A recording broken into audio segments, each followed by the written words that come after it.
Well, I think you did. Hopefully we do it. Yeah, I know, but but now it should all be right now.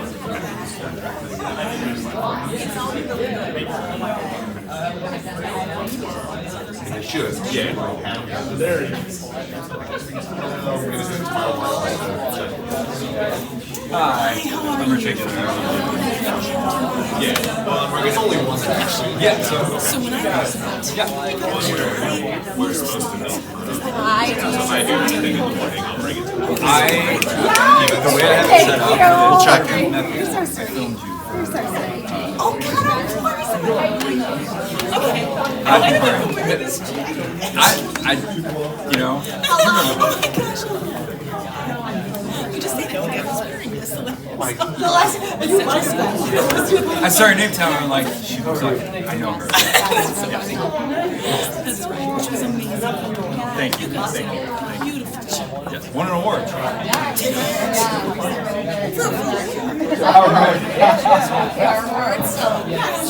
You should have. Okay. All right. Anyway, so here's.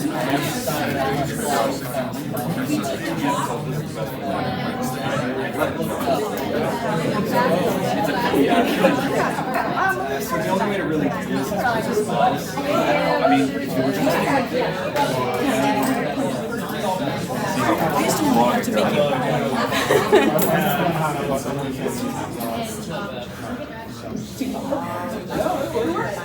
So I'll just bring it over to you. Yeah. So I'll pull it up, and I'll come around, I'll hand it out, and then she'll be able to. Okay, great. You're gonna rub my. No, I didn't. Okay, shoot. So I can't. I won't have a computer over there. So No. I have to listen to this. Okay. All right. That'll be easy.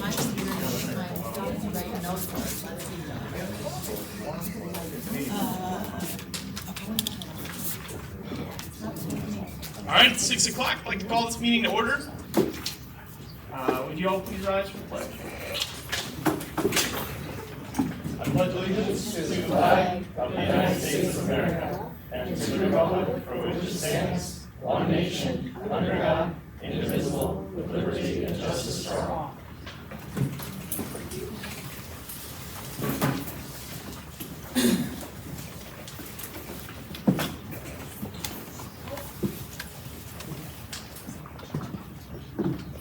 Kelly, would you call the roll? Michael DeVito, Here. Christian Koppel, Here. Beth Marie Evans, here. Alex Grados, Here.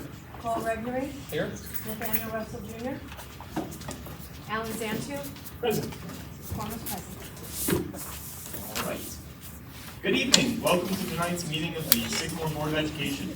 As a public body, we conduct our business in public. Our agendas are posted in advance and our meetings are open to all. Our minutes are maintained as a public record of our actions. As a reminder, this board governs by policy aligned with state law. These policies are not just guidelines, they are legal and ethical obligations that uphold accountability and consistent leadership. When policies no longer meet the district's needs, it is our responsibility to amend them within the bounds of the law to better serve our community. The board votes only as a collective body in a duly convened public meeting with a quorum present. While we take formal action only in open session, much of the district's routine day-to-day work is entrusted to our administration through board policy. Adherence to these established policies protects the district from risk and ensures our decisions are fair, lawful, and aligned with our strategic goals. To that end, we hold regular monthly meetings, utilizing special meetings only when waiting for a regular session would place an increased burden on the district. Part of our elected duty involves handling confidential information that we are legally bound to protect, most frequently regarding personnel, negotiations, and litigation matters. The Illinois Open Meetings Act calls for us to close a portion of a meeting to executive session, specifically to protect individual privacy rights and the district's legal interests. We remain committed to holding our work up to public view, and our board subcommittees are held to this exact same standard. This board welcomes and embraces constructive public feedback as a driver to better ends.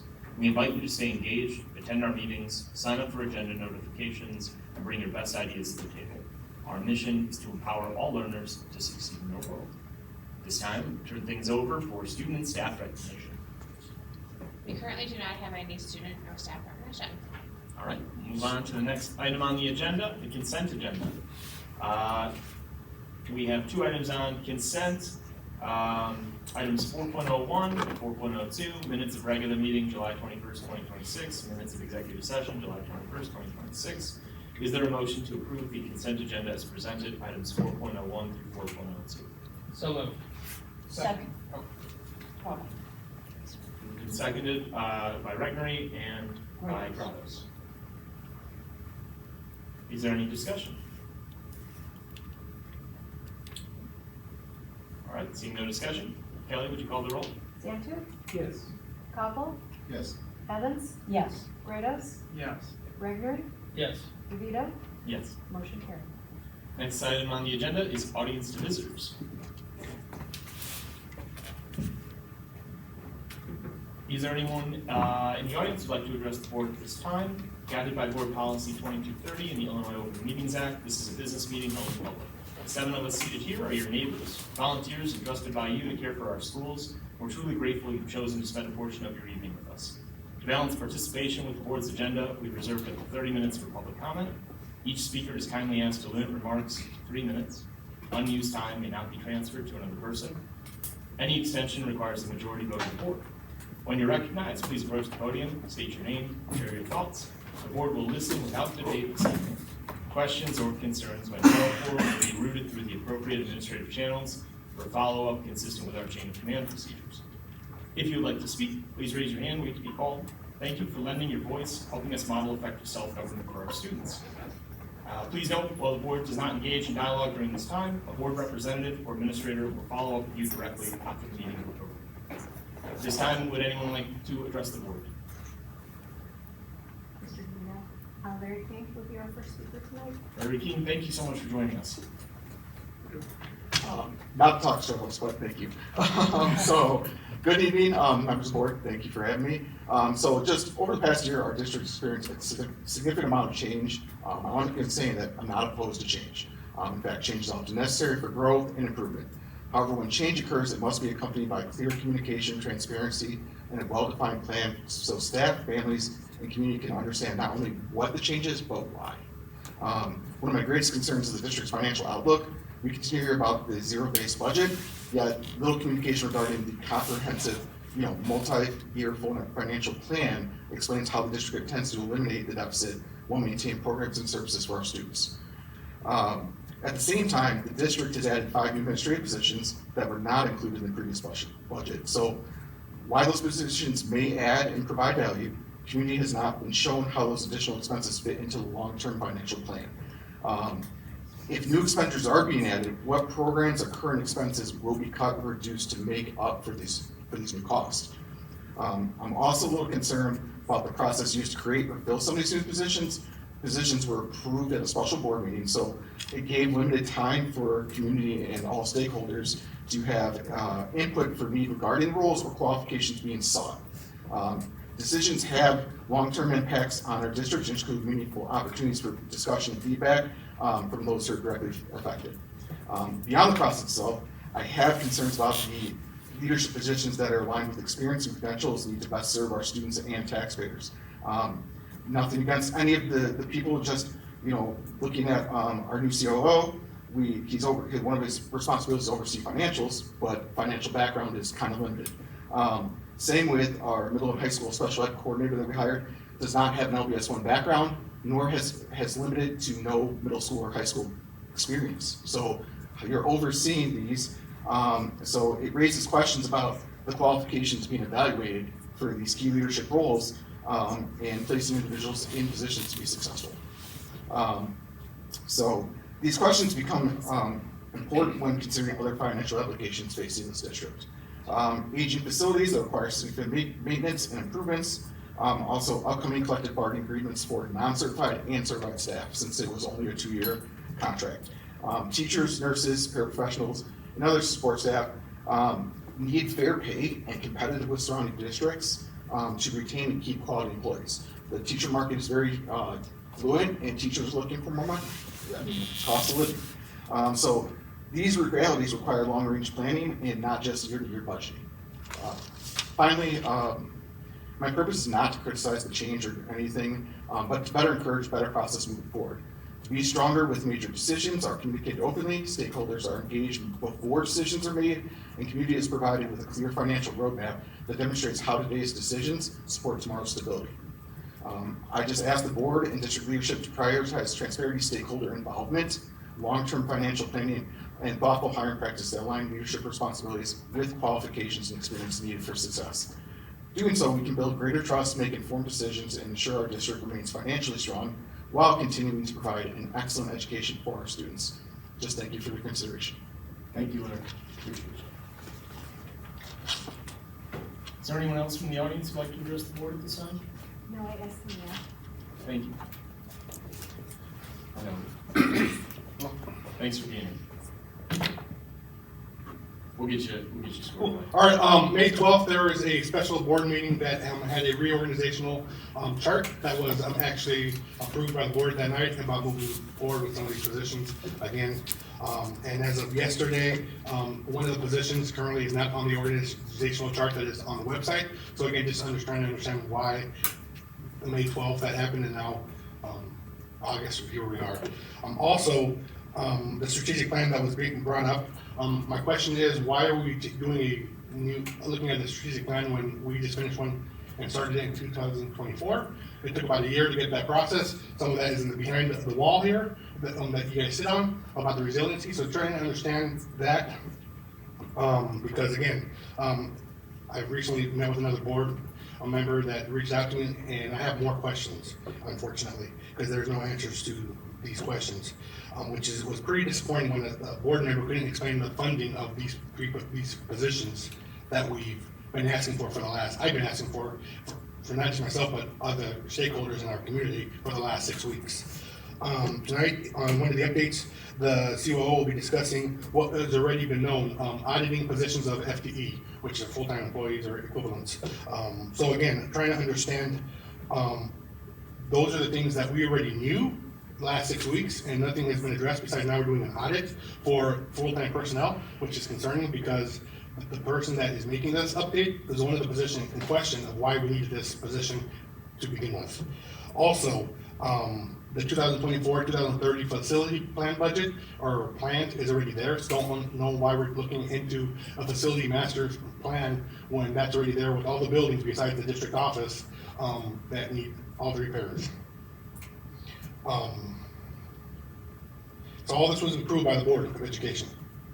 The strategic plan 3 years ago or 2 years ago was approved by 3 of the city board members currently. So my son's about to turn 16, or just turned 16, about to get his license. I want him to have a brand new car. That'd be the greatest thing in the world, but it's not in my budget. Every family member, every household in our community has a budget. And we don't, as a school district currently. After being also on the agenda. So that's concerning. We've hired all these positions, and there's no budget currently that we can present. Again, we're Sycamore. We're supposed to be smart. We're supposed to be warriors. We're supposed to be working together. But right now, there's been very limited conversation about the how. And my new question is, what are we losing? What are students and faculties and facilities going to lose to fund these current positions that are already board approved? We gotta pay them. What are we going to lose? What's my 4-year-old, what's my 12-year-old, and what's my 16-year-old going to lose, and every other family member in this community because of the choices we've made without doing some due diligence since we're 3.9 deficit of the last year. Thank you. Thank you, Noah. Would anyone else like to address the board at this time? Allison Bentley. Thank you. Hi, Allison. I'm Allie Denver. I just wanted to come up here and say thank you to the board, especially Mr. Carrot, Mr. Rennick, and Dr. Campbell for making girls basketball an opportunity for everybody. It's officially up and running, and I'm excited for our first practice on August 10th. Thank you. Thanks. Thanks for being here.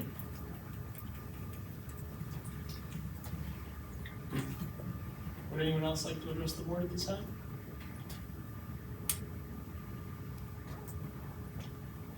All right, we will move on to the next item on the agenda, superintendent reports. Good evening, board. I have a couple handouts for you at your computer area. We've talked about this before.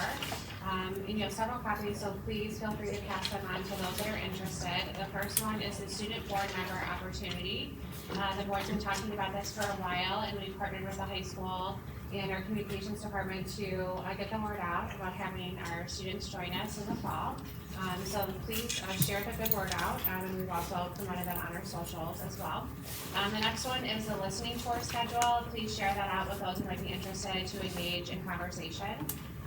Again, we have multiple copies of both, and you can see we're in a variety of community locations based on community input about where might be good places people frequent to have great conversations. So, and as we talked about before, you are going to one of these events, you'll be joining me in that process. So, wanted to share both of those documents with you. As I get into the memo that I have prepared for today, I did want to also share two other additional handouts. These will be going on our website after the board meeting tomorrow morning. The first one is the organizational chart. I call it the 1.0 and 2.0. The 1.0 is the past. The 2.0 is what we're currently operating under. You'll hear me refer to that tonight during my memo to you this evening, as well as a job description that I'm going to be passing out to you as well. Again, this will be posted on the website as well after the board meeting.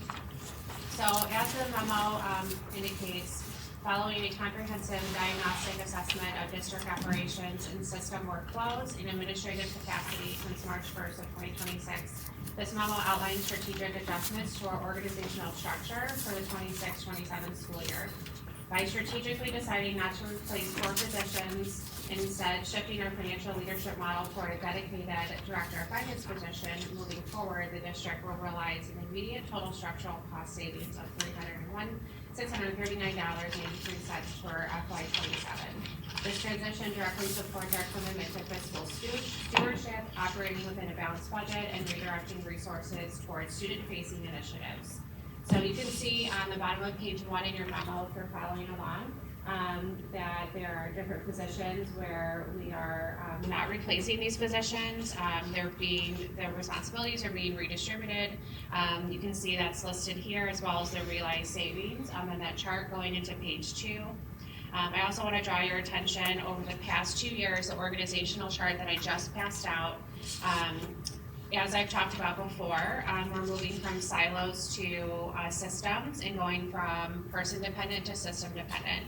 And you can see that on the first page where it says Board of Education, and then it has the different positions listed that we did prior to me even joining the team, have a shift where we combined roles. So we originally as a district had a director of Oscar, a director of transportation. The recommendation at the time prior to me arriving was to combine that role, and that's what we currently have, someone serving in both capacities, which is a cost savings to the district. The model that we're currently operating under, which is effective for this school year, you can see that the 4 positions that were on the previous page are no longer listed. We've redistributed those responsibilities within our organization, and we're wanting to really maximize efficiency and really getting into the closer impact of our schools. Also last year, we did have, and for many years prior, a director of instructional technology role. Those responsibilities, as we've discussed, have been redistributed to the director of teaching and learning 6-12. We did have a resignation for our director of learning and teaching K-12. That position has been redistributed to a K-5 director of learning and teaching, as well as 6-12. We did have a special education teacher on special assignment, and that position has transitioned into an administrative position that provides support. We did have an assistant superintendent for business services. The oversight has been split across the chief operating officer and then the role that I mentioned already, proposed director of finance position. We did have a district accountant. Those responsibilities are being recommended to be consolidated underneath the director of finance. We did have a benefits and payroll specialist. Those responsibilities have been absorbed into the human resources department. And we also had a communications specialist. Those responsibilities have been absorbed into our communications department. That's at the bottom of page 2 and 3 on the memo. Why these shifts were made, again, this is from the diagnostic assessment, a need to transition from a person-dependent structure with departmental silos to a cohesive system-dependent framework. These shifts prioritize systematic cohesion, strategic capacity closer to the classroom, financial stewardship, in alignment with the 3 pillars of the district strategic plan and our goals: student achievement, district finances, and governance and organizational excellence. You heard already about some of the positions that are currently in place. Just to provide high-level overview, our Chief Academic Officer is providing strategic direction and coherence across all teaching and learning and student support systems. This breaks down curriculum silos and ensures uniform evidence-based instruction across all school buildings and classrooms. Our Chief Operating Officer is serving as a Senior Executive Advisor, providing strategic leadership across district financial and operational systems, and direct oversight over food service operations, business services, technology, transportation, and human resources to increase efficiency and maintain a balanced budget. Our Director of Learning and Teaching, K-5, has focused on, and as well as 6-12, on really targeting our elementaries and secondary classrooms, dedicated to provide academic oversight and instructional coaching closer to the classrooms to advance grade-appropriate achievements. Our Special Education Administrator, which was transitioning, as I just said, from the teacher on special assignment into a formal administrative role.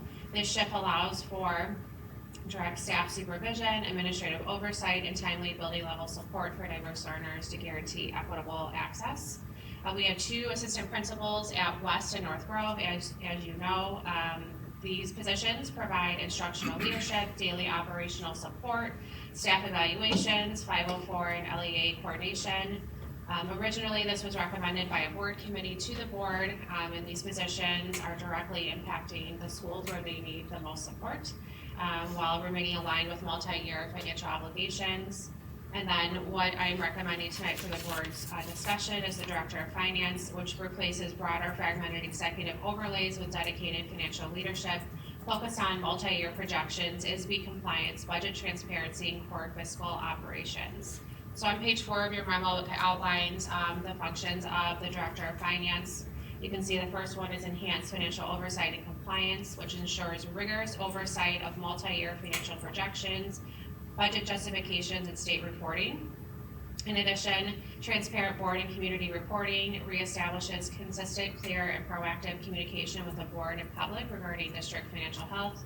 And then core financial management provides direct daily management over district accounts, audits, and internal controls. So where this leans into strategic alignment and long-term return on investment, it supports what I outlined in the May 12th board memo. It's a transition to transformation, moving the district from functional stability to organizational excellence through deliberate alignment of human capital with board achievement targets. It supports the point of impact, reinvesting administrative efficiency into building level support. As you heard me mention already, some different positions such as our assistant principals in special education to enhance classroom instruction, staff coaching, and student outcomes. I've mentioned the school leader paradigm. It's something our principals will be evaluated on this year, which is a board goal, has been a board goal to align evaluation to roles within our system. And you see that here even exemplified in the positions I've talked about, which is increasing personal intelligence, social intelligence, and systems intelligence to ensure leaders manage district operations effectively while keeping the focus on student learning. And then I mentioned the financial savings already. The return on investment is beyond immediate salary savings of $639,000.83. This streamlined structure enhances operational efficiency, reduces staff burnout, and increases district capacity to capture competitive grants and alternative funding. So again, I've given you 4 different pieces of paper. The 2 to draw your attention to is organizational chart, again, where we were and where we are. And then the job description, which outlines many of the things I mentioned, but goes into more detail, all the way from what we're looking for endorsements, to position summary, qualifications, which is on page 2, core responsibilities, which is on page 3, core competencies, which is on page 4, compensation and evaluation. Any questions? Yes. Wow. Yeah, a lot of information. Sorry. Yeah. Go ahead. Yes, thank you. So on the new org chart that we're looking at, this director of finance would be by the Director of Building and Grounds and the Director of Transportation and Oscar. They're right in that group of 4 there, Yes, under the Chief Operating Officer. yes. Okay, thank you. Can you speak a little bit about the positions that are being rolled into this? Like you talked about the district accountant responsibilities going into this position. Do you Correct. think this is going to be able to handle all those responsibilities better? Mm-hmm. Yes, that's correct, as well as some of the responsibilities of the Assistant Superintendent of Business Services. Okay, so we're getting a couple different positions, responsibilities. Into one. Okay. You got it.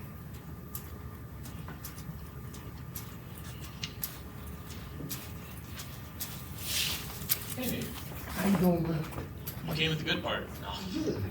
It's all a good part. I do. So, from where we were to where we are now with these new positions and this newer position that we're going to be realizing some savings on, do we have a total number on how much savings or how much deficit there was? So where do we land as it relates to the total salary base and what we move forward here? That's what I want to make sure. So, what I mentioned earlier that, in the memo, that total number, there are 4 positions that we're not replacing and we're absorbing those responsibilities into other positions. So, that number is $300,000 and $639.83. That's across all the positions that we're adding. Just the 4 that I just mentioned. But I was looking for like total restructure. Yes, I can get you that information. I don't have that currently. Is it, if I recall correctly, the assistant principals, which were part of that first restructuring that we did that had about $500,000 price tag, the assistant principals were budgeted for. Correct. And so if this is a $300,000 savings here, and you subtract off 2 assistant principals from the $500,000, you're getting near to balanced out. Yes. Is what it looks like from Yep. first glance to me. Is that, am I Yep. thinking about that correctly? Yep. As well as the special education administrator. Because that was budgeted for also. Yes. So it was like 500,000 minus 3 things that were actually budgeted for, and then here's $300,000 that was also budgeted for, but that is being saved. So to be clear, all 5 positions that the board approved Mhm. at the end of last fiscal year were budgeted for the FY27 school year. Gotcha. So the 4 positions I just mentioned went into the FY27 school year, which were also part of our budget, but they're not returning. And so what I'm highlighting here is the cost savings of these positions not returning. And then I'm proposing a position that you see here, which lifts 2 of the responsibilities of 2 positions that are not returning into 1 position. Is that kind of what you're asking? Yeah. Okay. I wanted to make sure it's clear as to how we're paying for each position. It's all Yes. I think it would be good to just, maybe on the transparency page or something, how many administrative center staff we had last year, how many we have this year. This chart's very helpful, but I think more of an at a glance, like how many people, and then how many admin is the delta from last year to this year would be really good at a glance to just show that there isn't this significant increase or an increase at all in administrative center staff. I think the memo does a good job of outlining some of the reasons of the why of the restructure that touched upon in May as well. I think what Christian brings up is kind of the total offset in dollars is an important feature for us to understand, but more so the community needs. So I think it's Yes, I agree. I think that the memo really delineates clearly what you're doing with the system, and I appreciate it. I feel over time we're going to see the benefits of it. But then I just wonder, now this memo will be made public for the community's sake after this meeting, correct? Yep. Is it already public, the memo? No. No? Okay. Okay, because that would be helpful, I think, to answer some of the questions. Yeah. Thank you. Any other questions? Yeah, so just a clarifier here as I'm looking at this, and like I hear the term budget is getting used a couple of times, and I know that from like the community's perspective and from like the board's perspective, like we talk about what's in the budget, what can we afford, how does that work, and I think there is an important distinction that needs to be made between like all of the different financial lingo pieces that get thrown around. Because we have a budget that we operate under. And then, like we saw at the last meeting, we spent more, the district spent like 3.8 million more than what we had budgeted to spend. And we are talking about it, or it was brought up, because it was like, hey, there was a really big variance from the budgeted to the actual. We had a May 12th, or I'm sorry, an April meeting where we talked about, here's what a forecast could look like of budgets all the way out 5 years. And we could hypothesize what our revenues will be and what our expenses will be. And we think that our fund balance will land here. But until you actually go through a year of, hey, here's what our costs were, you don't know. And like I'll use an example on the budget variance, the $3.8 million deficit in the budget from last year. A lot of that was health costs. And we have a self-funded plan. And we talk about when you have a self-funded plan, you don't have the ability to predict when people will use their health care or when they won't. You try to, but it can be more, it can be less. And we've chronically been over on what the estimates have been for the healthcare costs. Special education outplacements were another big cost driver to that deficit. You don't know who's going to attend your school and what services they need. So they could be more, they could be less. And so when we talk about like the budget cycle, we approve as a board a budget in August. We will be approving a budget in August. We're going to approve a levy tentatively in October, November-ish. November, December, we'll be talking about the levy. We'll approve it probably in December. But then the year will play out, and where we land will ultimately get picked up in the audit. And that'll be shown in the annual financial report. And if we see big variances, what we should be getting, as I understand it, is as a board an update on, hey, how are we tracking? Are we getting closer or further? And I think like the hard part is, at least, and I'm just speaking from what I see the administration dealing with, how do you appropriately estimate costs and anticipate what they will end up being for the district? So we could be really conservative in a budget that we see. We could be really liberal in a budget that we see. But ultimately, as we talk about budgets in the next 30 days, something that I think needs to be clear to the community and to this board is that what we're budgeting is an anticipation, but it's not a guarantee. We have no idea. And this is like, again, I'm going to use household finances. I try to budget for my electric bill, but I mean, I got a $600 electric bill this month, and I was like, oh my goodness, this is nuts. So that has to get updated. So anyway, the point is I think as we go through this process and we go through these restructuring pieces, we have no idea who of these new positions may, from a cost standpoint, will use our self-funded plan. Who will use a lot, who will use a little. We don't know from PTO, who will use a lot, who will use a little. We don't know who is going, there are little intangibles related to employment that you just don't know. And that ultimately culminates into what your cost is. So I don't know, I'm hesitant on us looking at these numbers as oh, hey, here are people on a sheet of paper and they cost X amount. It's you really don't know how much they cost until the year settles out. So we can try to predict it and we can be as conservative as possible, but I think it would behoove us as a board to think with absolute certain terms that this is a cost that you can properly cost personnel, is my point. Can I add on to what you're saying? Sure. So one of the questions that we had after our last board meeting about how did we get to a $3.8 million deficit. I joined the district in March 1st, so trying to answer that question also with members of the team who are newer, and we're not here for that part. We're asking lots of questions.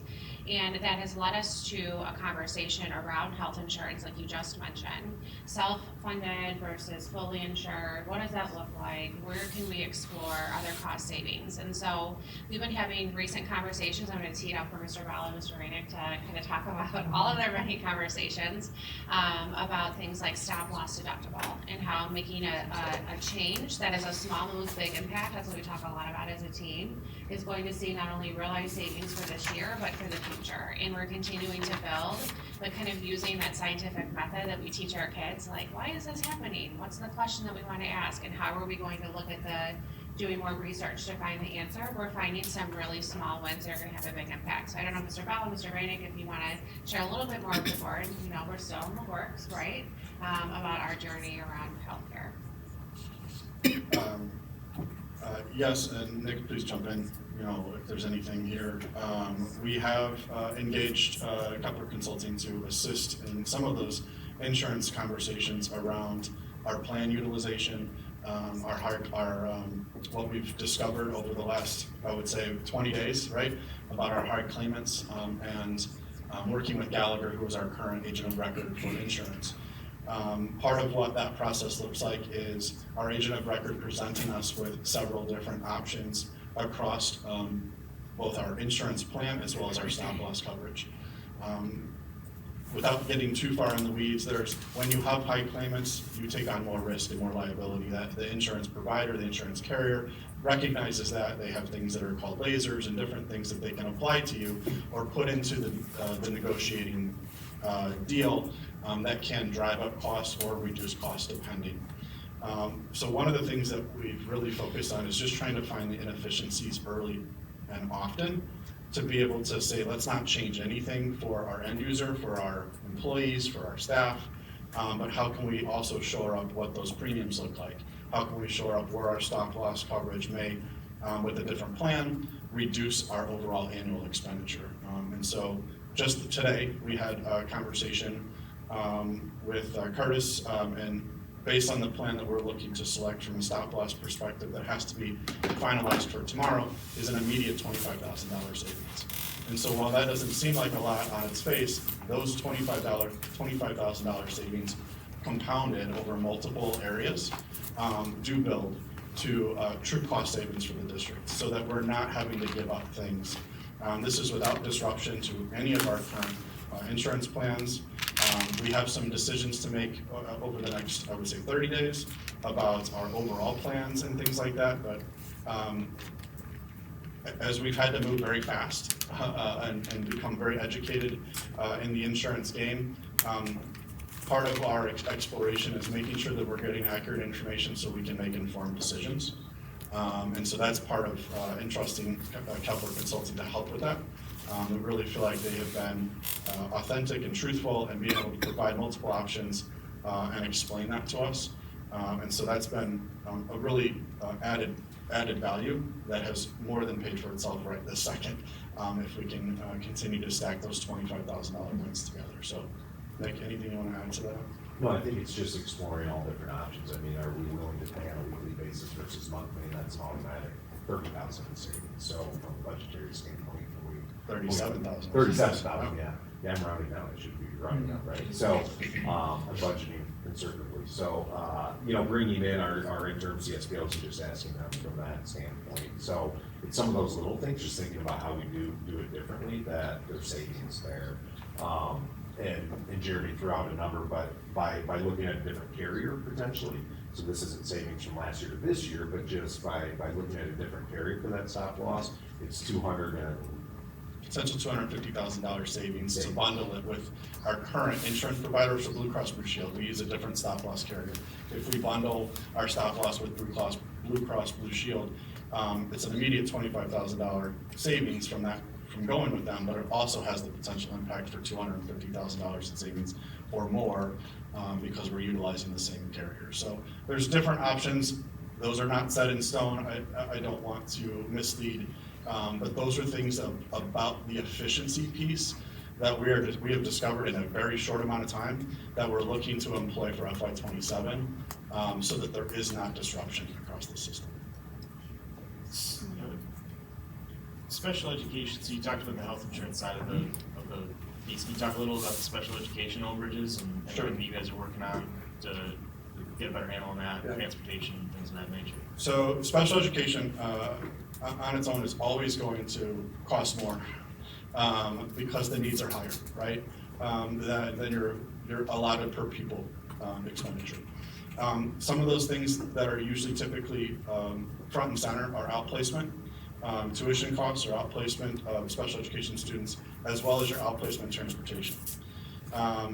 In the past, and again, these are things that I've discovered over the last, I would say, 20, 25 days, is we outsourced quite a bit of our outplacement transportation.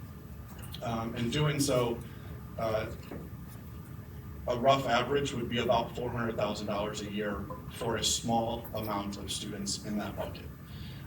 By looking and working with our director of transportation to say, is there cost savings here if we don't outsource that and we bring that in-house, whether that's with the purchase of a van or whether that's with the driver FTE or some of those other things, can we reduce that overall expenditure just in the transportation bucket alone? And yes, we absolutely can. There's always going to be needs that come in and out of our district or exist in our district that now elevate to that special education table.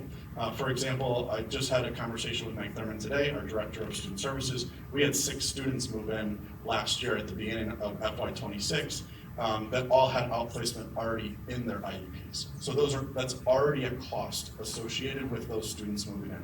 An average outplacement costs anywhere from $50,000 to $60,000 a year. So if you multiply that by 6 kids, that's already a $300,000 to $400,000 cost that was not budgeted for FY26 in our outplacement budget.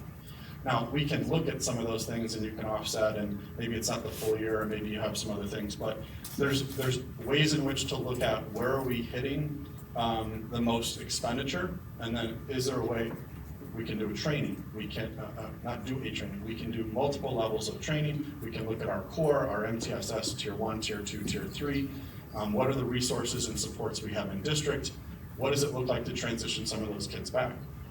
Without giving personally identifiable information, that is part of the plan, is that once you maybe have a need for an outplacement type situation from a special education perspective, that shouldn't be a life sentence. We should look to transition those kids back into our district, into the least restrictive environment, not only on a cost saving measure, but that's what's best for kids, is to be schooled in a traditional educational placement to the greatest extent possible based on what their needs are.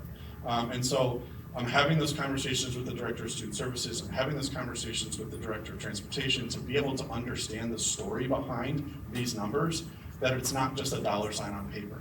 There's an explanation to some of these things that make sense, and sometimes it doesn't make sense. And then what is the plan to kind of remedy or resolve some of those overages or those inefficiencies within the system? That's gonna come in time. Again, this has only been in the last, I would say, 20, 25 days, where I've been able to have some of these conversations and ask those questions that I think are being asked by the system. And we're starting to push and pull the levers to put some of those things in place so that we can feel that kind of residual win right throughout the school year. But it starts at the IEP table. The team recommends things based on the student's needs, and then we support that student according to placement considerations. We can kind of work with those different placements and what that looks like, kind of paring down the ability to not say we have 9 placements available, but we have 3 placements available. We can do some things that still meet the student's needs, but are a little bit more efficient. I hope I answered that. Yeah. No, I mean, it addresses the special education piece, it addresses the healthcare piece, because as I know were 2 line items that stood out on the last report we got. I know there were some other smaller, I would call it, they weren't specified pieces to it, and I'm hopeful that when we have our August 11th business services meeting and we talk about budgets again, we can get a little more into the weeds on how you guys are sort of planning or predicting for the tentative budget cycle that comes up into August. So that's helpful. Thank you for sharing that. One other comment I would just make on the org chart restructuring is I noticed Director of Student Services and the teacher on special assignment and MTSS, that's all folding under the Chief Academic Officer now, instead of it being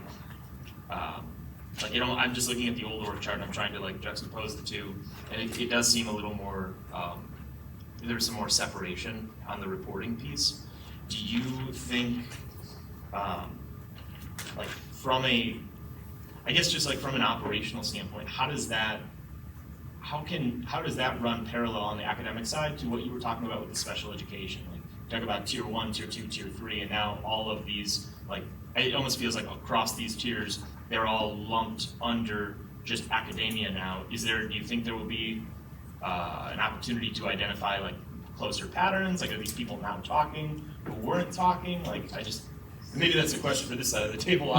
So Dr. Davis, So that was one of the things that I noticed straight away is that in the past we were operating under silos, right? And so I've been working really diligently right away with the team to start. We're actually having our first ed team meeting tomorrow, which is pulling everybody in this space together, because when we talk about something like outplacement, it really does begin in the classroom, right? It begins in, how are we providing best practice strategies for students to support them before they get to that place. So we've talked a lot about how student services needs to be in conversation with learning and teaching, because ultimately they work together. I know Meg has looked at, for me, the value of really setting a vision for co-teaching, right? What does it look like for our special ed resource case managers and teachers to be in the classroom with teachers, trying to support students before they get to that place where we're sitting at a table having a conversation about where they're going to go. So really, ultimately, I think I've been blessed with a jewel in the fact that I do have all the right people in the space and in the room to start making some of these shifts that Mr. Bell was just in reference to, so that we can help from our end stop some of these things from happening as well. I think we're going to attack it from both sides, right? We're going to attack it from that core, the foundation of those tier 1 in the classroom, but then also look at those students that are outplaced. To put it in perspective, 22 of I think our 45 that we're starting the school year with currently have one-to-one teacher assistants assigned to them at their outplacement. That to me screams that there's a significant need for support for those students, even in the most restricted placement. Those are not students that may be successful in our schools right now. And so we can look to identify those student needs and what services and supports we have here. It's gonna have to be kind of from both sides to be able to really dial in how we can support all of our kids and our staff so that they're prepared, they're educated, they're trained, they feel equipped, and they feel safe in spaces where they can support those students.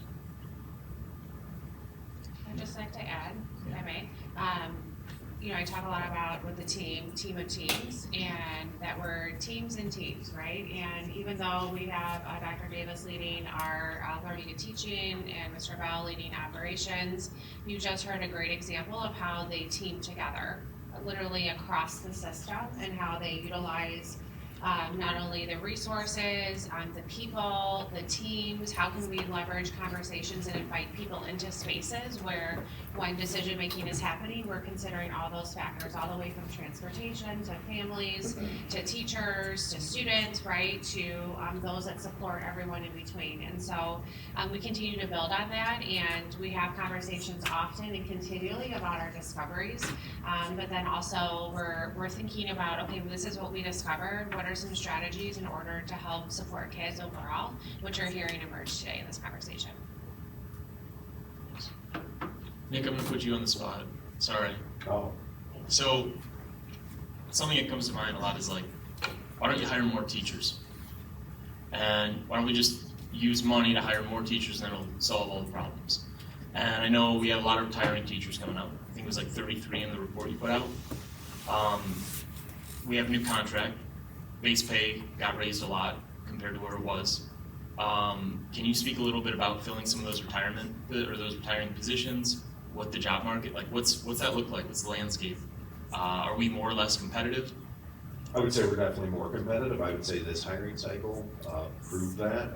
I may have mentioned this at a meeting in the past, but related services I think is a great example. We've gone multiple years with contracting out SLPs as well as sites. And this year we have all of those full to start the year. I mean, it's been years since we've had that. So I think that's the side. I'm sorry, I just want to push pause on this. So you're saying there have been prior years where we have had unfilled positions that serve students. And this year now, with this new contract, we have filled all of them.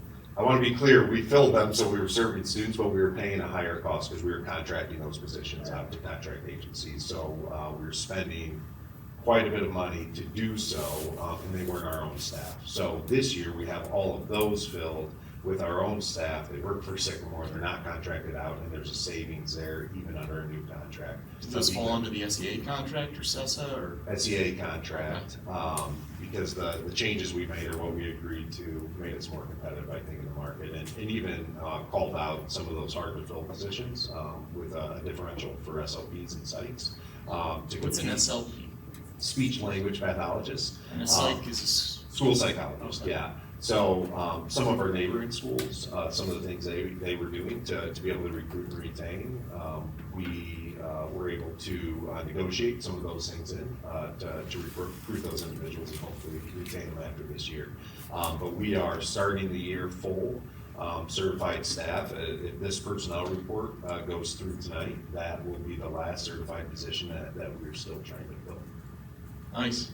So there's a lot of excitement there. But I think just going off of that, it puts us in a position too with this next year, and I see some of them out there, is our largest class of, I think, 14 certified staff. And we'll go through and look at all those positions, not just automatically fill one for one. We'll see what the outlook looks like based on student enrollment and other factors come spring when we have our joint committee, and then make the best decision. But if whether it's 14 or 10 or whatever that number is, or adding positions, I think we're in a better position to be able to recruit and be appealing to the job market out there.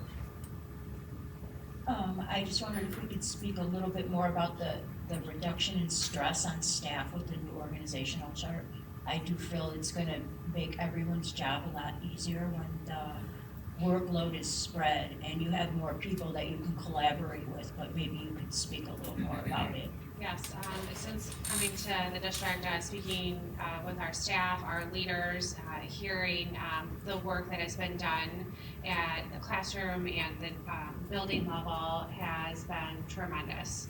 And having conversations, and actually Ms. Popovic's here, not to put her on the spot, she was having a conversation recently with the principals about all the different things that they did in the system as elementary principals, and they filled up a whole whiteboard.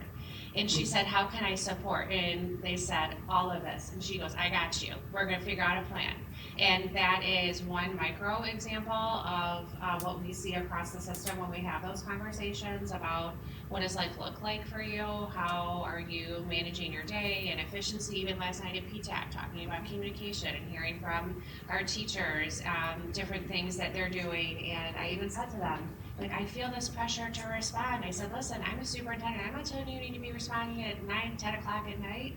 Go home to your families, take care of yourself, right? So we're having these conversations organically, but really these positions that we've put in place really help support really our teachers, which are supporting our kids ultimately. And we continue to find ways to lift things off. In the world of education, we say plate a lot, lift things off the plate of our teachers and our administrators to help support them as they work with kids on a daily basis. Thank you. Anything else on this? I know there's been a lot of community concern, right, related to the organizational changes that we've implemented. Dr. Campbell, I appreciate you putting together the memo and talking through this. This discussion, I think, is really helpful to kind of to talk through, at least me personally, individually, and I think likely the board, just through discussions we've had in other meetings of the increased expectations that we have on our district and ourselves individually, and kind of just as a whole, where we need to get to, what we want to get towards. So if you look at our board goals, you can see there's some pretty lofty goals, and to get there, we need a lot of hard collaborative work together to do that. These discussions are great examples of how we might do that, perhaps through cost savings, but definitely with the intent of increasing and improving student outcomes and expectations. But with those increased expectations on the district, on the positions as well, right? So we talked about an almost $4 million deficit for the previous fiscal year. For me personally, the expectation is that will not happen without us understanding that we're on this crash course path. And this year, for example, we didn't really find out until June, the end of June. It's too late. We didn't know anything about it. We need to understand how are we trending from a budget versus actual. We talk about this position that you're asking about from a financial director. that is an expectation. We should get smarter. We should be able to improve our process, maybe through some cost savings, but also in our forecast accuracy, because we don't have, obviously we weren't very accurate last year and possibly previous years as well. It's an expectation that we get better there, so that when we do budget, when we levy accordingly, we spend those dollars, and there will be times when we're in the black and times when we're in the red. That's a reality of life. But we should get better and better. And the goals in the same accord. If you look at those, there's some high academic and other goals that we hope and strive to achieve towards. And I think the team that you've helped put together and worked with us all on, we're on a good path to do that. But they're lofty and the expectations are high. I think as we continue going forward with this structure and this team that we built, I have full faith in this team that's been built. I think that we all have the tools we need. You guys are all getting the ground running. But the expectation for the community is to show that and to continue to provide information that relates to that. I think that with our comms team, we're going to continue to be better at doing that, listening to the community more, getting that feedback and churning out what they want to see, because at the end of the day, there's only so many different ways we can communicate to the community. And we have our meetings, the community comes, but not everybody can make it to these meetings. Some people appear, some people try to watch online, but not all of our meetings are online, so it's not like we can always be accessible at home, but there's so many different ways that we try to reach out to the community. So if there are community members that have concerns, I'm happy that we have ones that come to the meetings and talk. They're definitely heard, and looking forward to meeting with one later this week. But it's just continuing to adapt, continuing to evolve, and to continue to work toward our goals and rebuild some of this trust with our community as we continue forward. There's a lot of changes that are going to continue to happen. A lot of good things are coming, and I think championing those successes and showing them to the community is going to be very key to that. I think that's really the key here, is with these changes, showing what's being added to the district and how it's impacting the students, and maybe what wasn't there that this has added, and how that is impacting the students and the staff and the district as a whole positively is key, so that there is clear understanding as to why. I think that's something that we can work on going forward as we embark on our goals for this year. We show not only are we meeting the goal, but how is this different than how it's been in the past, and how is meeting this goal improving the district as a whole, or in specific areas. Regardless of what the goal is, what is this adding? What was missing? This is solving. Is really something that would be very helpful. And I'll add this, I'll tell you guys walking in, it's kind of hard to hear. We're saying the same thing. We want to be super transparent to our community. And even if the numbers aren't what we expect, we need to report that, right? We got to the place we were due to transparency, due to information not necessarily being what we were told. If for whatever reason, like Jeremy brought up earlier, our budget is something, and Mike, you spoke on this as well, this is what we expect it to be. We hope to be within this 10 to 15%. We cannot predict the claims of our employees. We cannot predict the environment of what's going on. However, if we see a trend that's headed a certain direction, we need to be ahead of it, informing the community. Right now, with the data that we have today, this is our trajectory. Not if we have a plan to fix it, this is where we are now. And if we can't fix it, we can inform. So it's got to be the good and the bad, right? In order to get the good, you have to get through the bad. To Christian's point and Alex as well about being transparent and telling the community why. Why has been the frustration? Why? And I get it, but the why has to come from this board. It has to come from this administration. I'm already seeing every meeting. I'm seeing the three cabinet members working together. What we envision. This is three people who've been in their profession a long time, using their expertise for the betterment of our students, for the betterment of our staff. So I have a lot of faith that we'll get there. But we only get there, we'll continue to keep informing everyone. So I'll just echo that. Well, and look at how long we've talked on this particular subject. We're all very talkative, hopefully very approachable. If somebody has a question. we're out in the community, we represent the community, so I hope that they will, anyone who has a question will reach out and can help address that individually or come to a board meeting. I do have one specific question, so about the, more of the timeline for hiring this position. What's sort of what's the goal, with when we'll get a CSPO? Because in what was it, June, or was it May, we waived, the CSPO treasurer requirement. Is that, would it be overambitious to get a CSPO, working for us within that 90-day period? Do you think we'll need to extend, like, what's the timeline for hiring? Ideally, I mean, obviously, the job market is what it is, you can't guarantee, but what's the goal? Yeah. I'll let Mr. Bell explain the timeline. I have an aggressive timeline of, if this is an approved position, posting that position tomorrow, it's gotta be open, the window has to be open to gather those applicants, and then begin screening those applicants the week of August 12th, conducting first round interviews, final round interviews subsequent to that, and then being able to provide a recommendation to the board on the 25th. Again, that's an aggressive timeline. I would like to be able to hit that. If we're not able to adhere to that timeline, there will be an explanation as to why.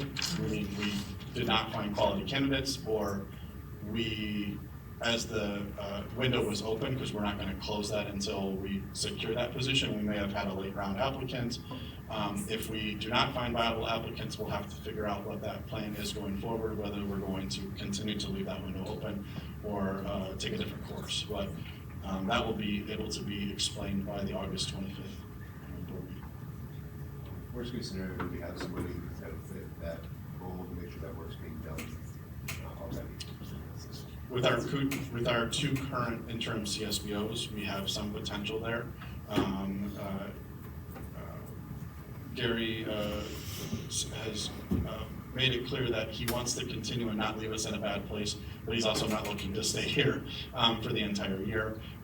Michael Andrushak is our other interim CSBO, and he is continuing to work diligently to help prepare that FY27 budget and really dig in, so he will have a working knowledge of our systems to be able to support, I think, going forward as well.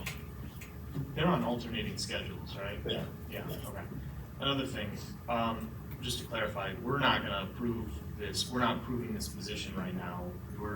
You already have the authority to do, you're gonna post the position, or you're trying to post the position, try to find somebody who would agree to the terms of this job description, ultimately negotiate with them, come up with a contract. That contract will include goals, you'll go back and forth, and you'll bring us then for board approval, contract to sign.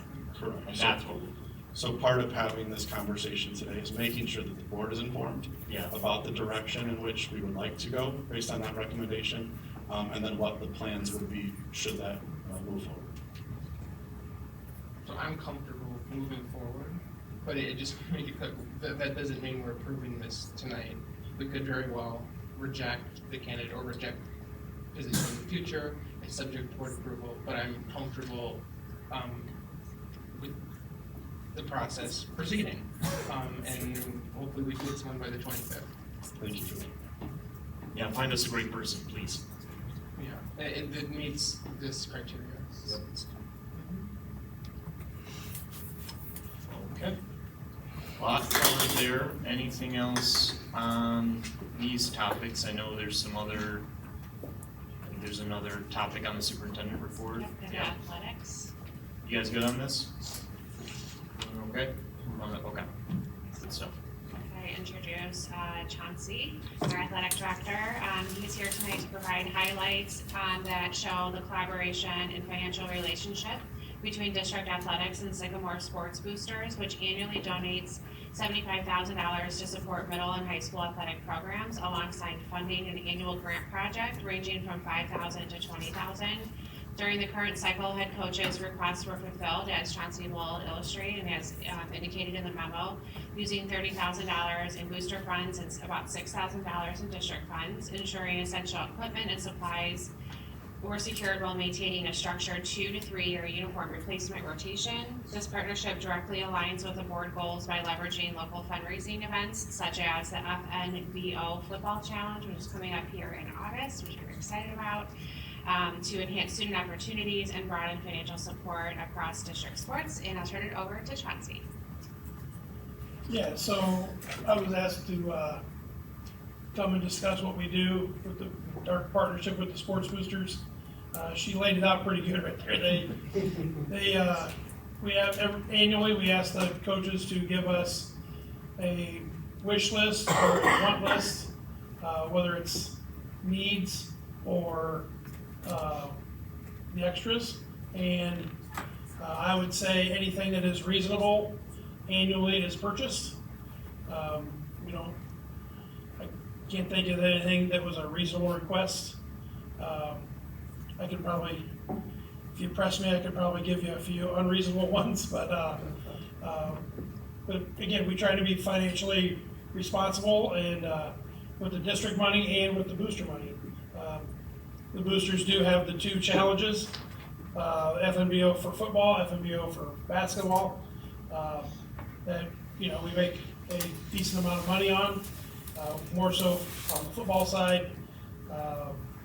The basketball, they usually make a few more dollars, but the football game is obviously the big one of those 2. They also have a For Love of the Game, which varies from year to year. There's a big silent auction. They have teams. Every team provides a silent auction item. Then they have some type of activity, whether it's the last year it was bowling. They've done trivia. They've done a horse racing deal. They try to make something different so that it stays fresh and people want to come and participate.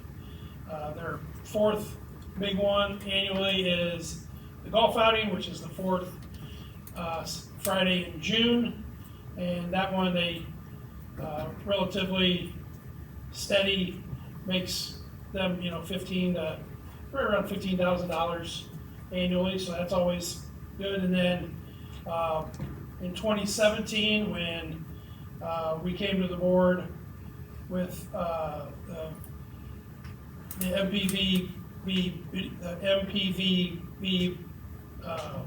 project, which is the multi-purpose video boards, that we have 2 in the main gym and 1 in one on the football field. And the board allowed them to sell sponsorships, knowing that money was going to go back into our kids. That makes good money annually as well. And then the other fundraiser I would say they do is their concession sales. Most of the time that's more of a, they make a profit, don't get me wrong, but that's more of a service that they do make a profit on. But our Booster Club does a great job. They, like most volunteer organizations, there's times where they struggle to get those volunteers, but for the most part, they come together and they put a lot of money back into our kids. And they'll do the grant projects, are usually things that we need, but we can't necessarily afford. Example, one grant project was the soccer scoreboard. It had been there since they started soccer in the late 80s. And all the way, it was there when Alan was playing, it was there when other people were playing. So we finally got a new one and they made that purchase. They replaced the scoreboards in the middle school gym, the middle school football field. So they worked with the park district and put the scoreboard at the baseball field that we use on field 1 out at the park district. So, so they do a great job, not only getting our kids what they need and the wants that the coaches have, but also fulfilling some grant projects that we need as well. I kind of rambled there, so. You did great. You did great. Let me getting here. I had a chance, like I brought up last meeting, Johnson, you were here the last meeting, but we brought up the fact that Dr. Kell and I sat down with you and Principal Swanson at the high school. And I just wanted to see if the district needed to step up in a way to help out support its finance, right? And what I found out in our meeting with them is that we have an exceptional staff. Thank you for your work, being recognized in the wrestling program and just taking care of our fields. I've been working not necessarily by you, but in my program, with you supervisors has been exceptional. What this means is that our sports boosters program, guys, it's amazing. They do a really good job. We're in the likes of the Napervilles, the Barringtons, the Crystal Lakes of the world. And what that does for the community and the sport is it saves us money, right? We're not taking our budget money to assist. If we need to, we absolutely will talk about that collectively. But our sports boosters program, I want to make sure we take this time and just say, show the thanks. Please pass that on from our board for that. We would not be in that situation if it's not for our sports boosters program. Sports is important in the community for these kids to work together, but the work is being done. So I'll make an example. If we have a sports boosters program who's consistently bringing our district $80,000 plus a year, but they don't have a Chauncey who's utilizing this money as if it's his own, it means nothing. It's a wash, right? It's wasted funds. But because he works diligently, making sure this money goes to these programs, that he's fair, and the boys and girls, it continues to work year after year after year. So I just wanted to say I appreciate what you've done. I'm looking forward to this year, and hopefully we can build off of this. But just thank you, thank you, thank you. Al, I didn't know you were playing soccer back in the day, but it's good to know that we got a newer a scoreboard for our kids to play with. We need to make this exciting. It comes with dedication. And I just wanted to echo that. So I just want to say thanks for all that you've done and your staff. Yes, thank you, Chauncey. I just want to say too, yes, the sports boosters do a great job, but another group that supports a ton of our kids too is our music booster program. They do a phenomenal job as well. And I don't know the ins and outs of their budgeting process because I think Mr. Balster goes to those meetings, but they do a phenomenal job as well. So Sycamore is very blessed to have these two groups that are putting money in to make our students be successful in everything that we do. Well, Sycamore is blessed to have you. You were even my son's wrestling coach. That's how long you've been doing this and doing a great job. While I was sitting here, I was thinking, wow, I've been here long enough that 5 of these board members are former students. Oh, man. But I think he makes a great point. If you look at the portrait of a Spartan and what the district describes how a student achieved, it is certainly academic, but if you look at extracurriculars, athletics or other extracurriculars, it plays into so many of these behind us. And we're really fortunate to have a community and a district that really supports those and the student all around. So the academics, but then everything else as well. So I think it's really telling of our communities. Thanks for the report. All right. We'll move on. I got marked my calendar for August 21st now, so looking forward to that. Another win, right, against DeKalb? So, all right, we'll see. That's a home game, right? We've got Learning and Teaching Department update.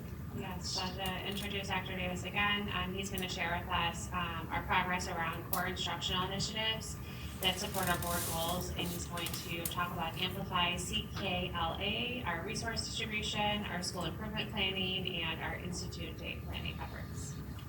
Thank you, Dr. Campbell, and good evening again. So just 3 quick updates from the Learning and Teaching Department. The first is we officially started July 1st, and while we were arriving, so were 21,000 items that were part of our CKLA curriculum. And so one of the heavy lifts that we immediately had to take on was getting these resources distributed in a really efficient and effective manner. Great thanks goes to Ms. Popovic, who took this task on in some ways single-handedly. She really strategized around how to make it happen and make it happen quickly. I was just extra hands. So I want to just give her just a minute here to share what that experience was like and from the leadership standpoint. Thank you, Dr. Davis. Good evening, board. So Anna Popovic, this is totally coincidental. I am in Amplify attire only because we had a leadership Amplify training today. although big proponent of it. I do want a huge shout out, really, this was a collective effort, putting in a process for inventorying and receiving that level of materials, and goes all the way from, the process really included the buildings and grounds, the principals, the coaches. It was really everyone. More hands makes lighter work, and that was totally true. We were able to get out the materials to the schools with the support of the buildings and grounds and the principals. Everybody was involved, and it was a great thing to be able to see. We did that shy of 2 weeks, I think, for all of that to be moved into the buildings. The most important and the exciting part is, this is just the beginning of it, and this is this very small lift. The exciting part is going to be able to see these 21,000 over materials in the hands of our students and our teachers, and really having that impact on that core one. The level of collaboration and support that's gonna go into helping our teachers unpack and make sure that the classrooms are set up for our students. We're really excited to be able to have this in the classrooms. We've duplicated the process for our bridges. We also had our bridges math curriculum that was delivered this year, which was the consumables. So applied the same process, same lift, and was really able to get it efficiently into the buildings. So it was a lot of fun. Thank you. Thank you, Ms. Popovic. So one of the learnings that we had as we were going through this process is, I think that there's some opportunity for us to enhance our asset management and the systems and the structures that we have around asset management, really making sure that we know what we have. So as teachers come and go, we can stay constant with what our supplies are and exactly what we need to spend to increase or to meet the need of teachers as they come in. And so I did have a conversation with Mr. Bell about that as well. So we are working together to figure out what does asset management need to look like in our district to be more effective and more efficient. So I wanted to lift that as well. Secondly, today was our final day of our initial road show around school improvement. So we finished meeting with the high school and middle school today and shored up initial conversation around goal setting.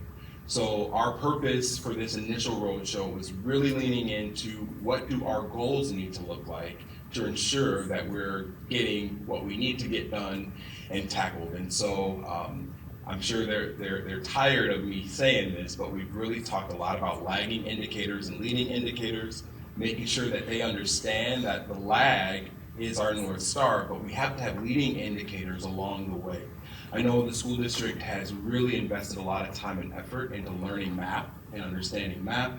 And one of the learnings that I think our staff is starting to see, our building leaders are starting to see, is that MAP is a great leading indicator, but you really need to ensure that you're setting the appropriate priority goal. And priority goals really need to come from our state indicators. They need to come from that state data. And so I know that's going to be a little bit of a change, but I think it's going to be a change for the good, and it'll start to get us to move in the direction that we want to move. So we just finished that up today, wanted to highlight that. And then lastly, August 17th and August 18th, we are on with teachers. We're super excited to have our teachers back with us and start doing some learning with them. So we had our initial meetings as an unsiloed team, I'll call it. We pulled multilingual department in, student services, learning and teaching.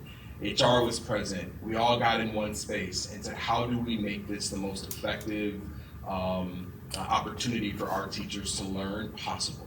And so we were able to put together a pretty tight draft that we've been able to kind of share out and get some feedback on. And so we're looking forward to rolling out the learning on that day. There's going to be significant learning around CKLA to make sure that teachers are able to hit the ground running on day one with this new curriculum.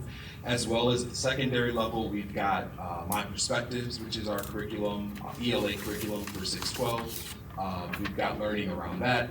We're also really starting to lean in to vertical articulation. The idea that you get multiple grade levels in one space to talk about what it looks like for a student to transition from one grade to the next, right? From an instructional standpoint, it's really powerful, it's really meaningful. We're gonna start doing some of that work starting in August with our teachers to get them used to talking to each other in that manner. I think that's all I got. That's it. All right.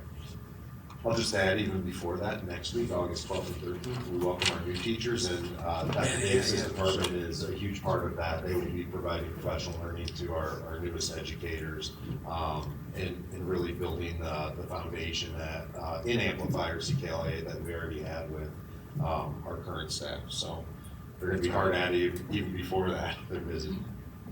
Thank you. I got to see some of this firsthand as you guys were putting everything together and everybody working together. It was crazy how much stuff there was. But it was incredible seeing everybody come together, being able to put everything together for all the teachers as they come in. Great work. Thank you. I know when we approved CKL or the ELA curriculum, it is a pretty heavy lift transitionally from where we are to what we were doing last year, what we're doing this coming year. And we had a plan for the professional development. I assume we're still following that plan. Absolutely. Okay. That actually started today. We had an initial training for building leaders and district level leaders today. So that is all mapped out. The only thing that I think that we've kind of considered and added to that, which was already laid out, is the idea that we ultimately want to make sure that the professional learning that teachers get is really what they need. And so in order to do that, we've structured kind of a learning walk opportunity that is going to allow us to measure our use, the kind of use that we're getting out of our resources. When we see that there are deficits or there might be some opportunity for improvement, then we're going to be reaching out real time to Amplify and say, hey, because of our data, we're seeing that this is a need that teachers have. So at our next SIP day, at our next Institute day, can we really drive learning around this thing based off what we're seeing real time in classrooms? And just to add on to that, that was part of the contract, the multi-year contract we signed with Amplify, that the board approved, that coaching is embedded as part of what they offer. I know the results we looked at during the pilot process was very exciting, so I'm really excited for it. I just know that there's a lot of work leading up to it, and I'm sure it sounds like you're very busy doing so. We are very busy. Yeah, looking forward to learning more as we progress through the school year. For sure. The next learning and teaching meeting is September 22nd. Yeah. Okay. Do you know the spring IIR data, the spring ACT, pre-ACT, are we gonna be able to speak in a more informed way about that data by that meeting? Not by September 22nd, it will still be embargoed at that time. We won't be able to really release that information. We have to wait for the state. So the state shares and then we're able to share. That happens in October, typically within the first couple weeks of October that happens. Okay. Do you think we will be able to, at that meeting, look at a gap analysis between where our district goals put us for each building, with subgroups and where we're at? Is it possible to be able to see the spread, how far away we are and what targeted intervention could look like? I'm just thinking with our path, we're looking to get to exemplary schools. How do we visualize the data that we have from the most recent school year, which isn't, I know that doesn't do anything for us on a current path. It just tells us where we were. Do you think, is that useful? Is it not useful? It's very useful. Actually, that is the thing that's driving school improvement work. So what I would hope to present to you, probably in October, I think. I would be ready to go in October, but ultimately, what I would like you to see and envision as a board is here's where we landed, and because of where we landed, here's our plan, right? Those things work together simultaneously. So that's literally the work that we're doing right now with principals, is teaching them how to look at that lagging indicator and say, okay, because this is where you landed, this is what we need to do. right? So our plans are gonna be much more strategic. They are looking at, those demographic groups that are marginalized and farthest away from the goals. So when we bring goals to you in October, they're going to be written where you're able to see very clearly that schools are kind of calling out, these are our demographic groups that need the support to get us to that next Really? step. So we can go subgroup level. Oh, absolutely. We can see, that would be That's the way to realistic. write goals. That's the way you do it, right? Nice. Okay. So that is where we are. That's what they're learning right now. And so the goals that you see, that's it. That's the work. Okay, because that connects to the whole like tier 2, tier 3, tier like where do they fall? This is where, there's the crossover into where Jeremy's talking about, right? Is like, okay, how do we support them? And again, I always think of English language learners as like low-hanging fruit in a lot of cases. If you look at a lot of these students who have or need support in that realm, and it's like, okay, that's it. Just for me, like to conceptualize need, that is, I always go to that as a, okay, well, how do we support those students? And then you look, there's all these other subgroups that the state identifies as like need, and I don't know what Sycamore's composition is at the subgroup level off the top of my head. It varies from school to school. So every school looks a little different, believe it or not, in regards to those demographic groups. Because ultimately, the state defines a demographic group as you have to have 20 or more, right, students in a certain demographic group to be considered, to be provided like a designation group, if you will. Great, well, exciting. Looking forward to it. Awesome. Anything else on learning and teaching update? I'm just curious, how does information flow from you down to the principals? Well, I guess that's been clear, but the principals to the teachers with the importance of SIP goals and how we're changing it and why the changes are being made. The teachers that actually implement it, work with the kids every day, how has it been communicated to them, the importance of the work that you're doing? So one of the things that we're looking to do for Institute Day is there are some very specific things that we want to make sure that our building leaders systemically are communicating to all of our teachers. Board goals is one of them. And then in particular, once we know what those board goals are, why, right, in regards to our own school improvement goals. So we're really working to make sure that our building leaders have the ability to communicate that connection that we're trying to lift as the work, right? So that's kind of the through line right now is we're really working at that building leader level to build capacity in them to then be able to communicate to teachers. But on a side note, I intend on being in buildings all the time. So I'm looking forward to getting to know teachers as well, so they get to know me by first name and they can talk to me and communicate with me also, so. Add on to what you just shared, Dr. Davis.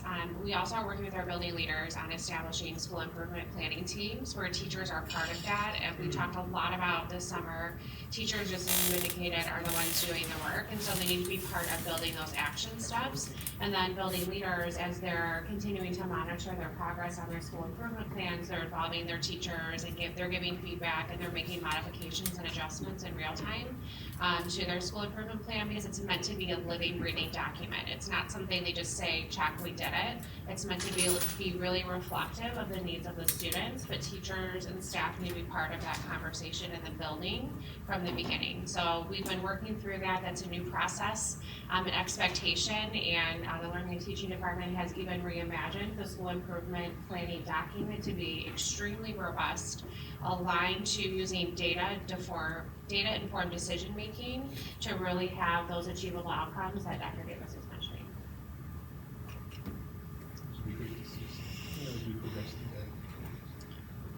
I was going to save this for props, but I suppose I ask now. So the new teacher's contract has additional time, go from 7.25 to 7.5 in the day. Are we leveraging, and again, so we compensate teachers for the time that we're asking them to work on this. Is that time being utilized? Can you speak a little bit to how this maybe fits into that additional time? So one of the other conversations that we've been having is assessing our model for professional learning communities. What are they currently doing, and how does that really equate to what we really want to see, like from a strategic standpoint? So we've been having a lot of conversation. We actually shared recently with some of our building leaders a new template to look at that will maybe get a little closer to having the right conversations during this extra time that we have. So PLCs, professional learning communities, is the way that we're going to lean into that time that teachers are provided to support some of this data informed decision making that we're talking about. Great, thanks. Anything else on learning and teaching, guys? Is there opportunity, you described how you use the professional development learnings to help guide the Amplified. Do you do that, or will we do that with the PLCs or others? What's working, what's not, what do the teachers need?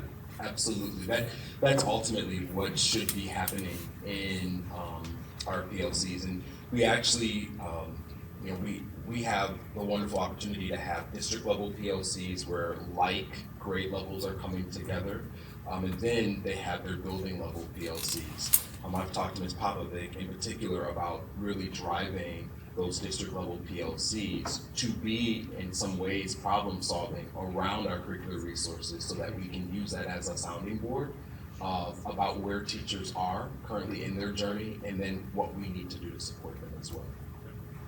So we're hearing directly from them real time, and they're helping to problem solve some of those things as well. I would say how it ties back to Michael's question is just this new schedule gives us the ability for those grade level spans to actually meet in person where before maybe they couldn't because of a time so they would meet virtually. Just more productive if you meet in person, and we now have the ability to do that. Yeah, that's great. Awesome. All right, if nothing else on this, we'll move on to item 6.03, Operations Department update. So to introduce this update, Jeremy Ball will provide an operational update highlighting initial efforts to stabilize district systems, evaluate financial controls, and prepare for the upcoming school year. Following an initial diagnostic review and cross-departmental alignment workshop, the update will address critical priorities, including the FY26 year-end financial close and ongoing audits of position controls to ensure accurate baseline data for FY27. Additionally, Mr. Bell will outline key operational preparations across departments such as summer roof repairs, optimized student transportation routing, Chromebook distribution, and staffing fill-ins designed to ensure seamless readiness for students and staff. I think you just gave my entire update. That's great. We've talked about some of these things through the course of this meeting, but just to highlight, kind of my objective from when I kind of stepped foot in the district July 1 was really to assess the operational systems that we have, to look at any points of friction or find some potential efficiencies quickly or inefficiencies quickly. That work is really more to be sustainable from a systems perspective and not person dependent. And through that, again, we've talked about the financial context of having FY26 year-end expenditures over what we had adopted the budget to be.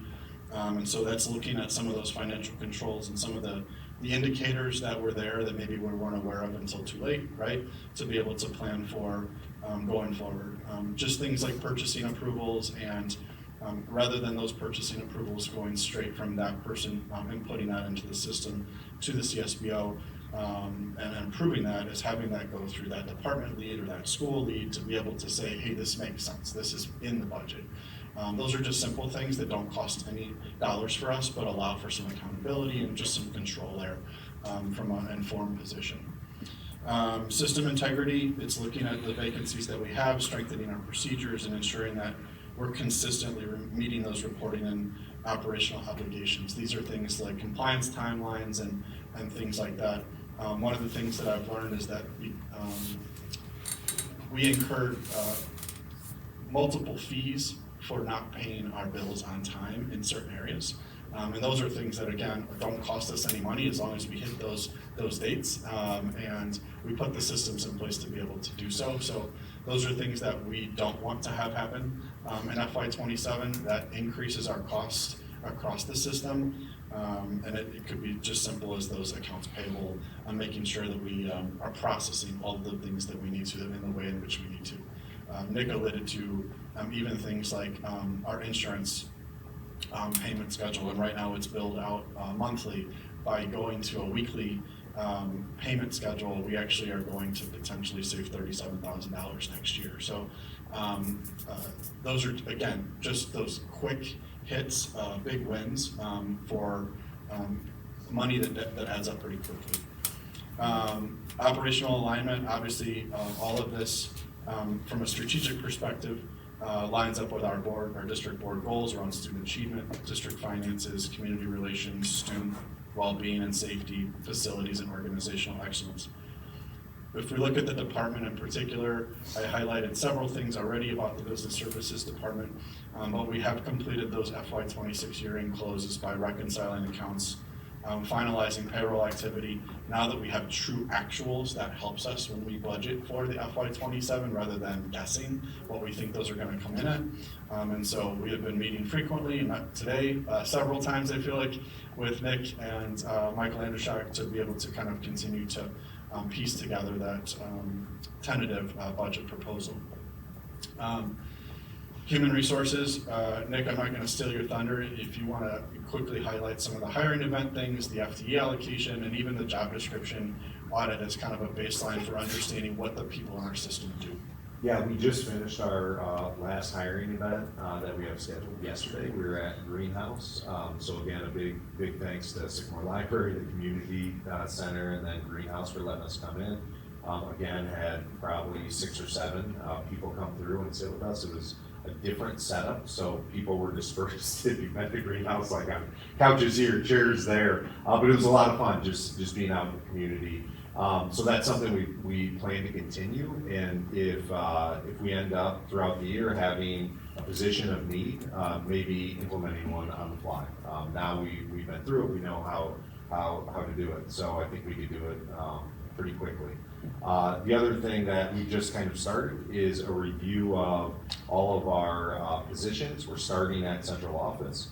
So pulling all those positions, job descriptions, what's been reviewed recently or revised recently, what needs some revision, and just seeing where there's overlap with a lot of the changes that Dr. Campbell already spoke about, seeing where there's redundancy, and just kind of seeing where we're at that time and revising appropriately. That'll lead into potential equity audit, still trying to wrap our minds around what that's going to look like.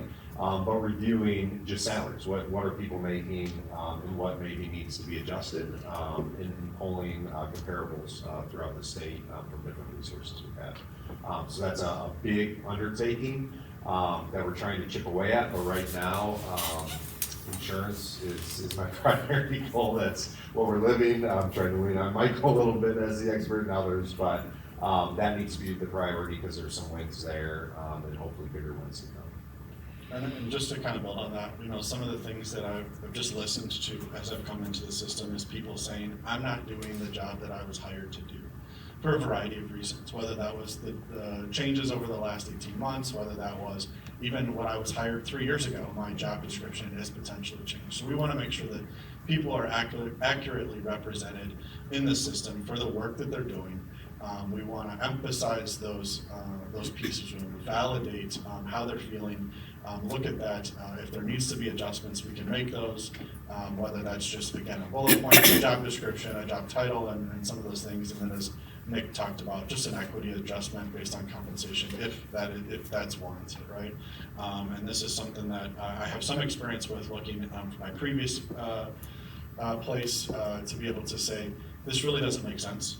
This person does an equivalent position, and there's a gap, there's a big variance. Or as we're recruiting and bringing new people in, we want to make sure we're competitive and we're getting quality talent to be able to do that. And what does that look like? And is it comparable to our college districts as well as kind of regional districts? So some of those things on the horizon that I'm super excited about, just to continue that learning process. Buildings and grounds, again, our summer staff are killing it. I can't highlight that enough. Scott always has something for them to do. There's never a task that is not available. Most recently, they were even going through our district office parking lot today and making it look presentable. We talk about facilities and what that looks like and representative of Sycamore and who we are. And so it's just simple things like cleaning up parking lots and some of those other things that sometimes go unnoticed.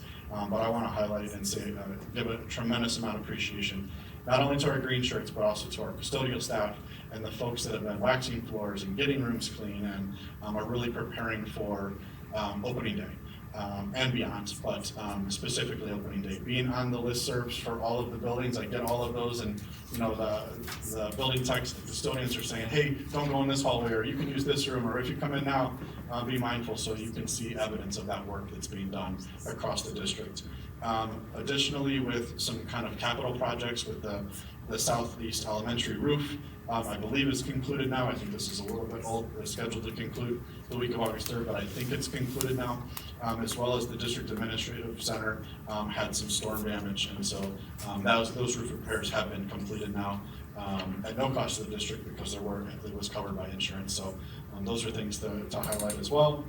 And then we have begun our master's facilities plan and health, life, safety kind of culmination, where we've been working with our architects from FMG, and we will be reporting out on that at the BSC committee meeting that is scheduled for the 11th.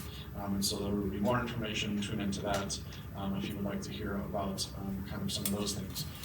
Transportation, and Oscar, our Director of Transportation, Lacey, has been killing it with her transportation staff, as well as in order to get kids routed.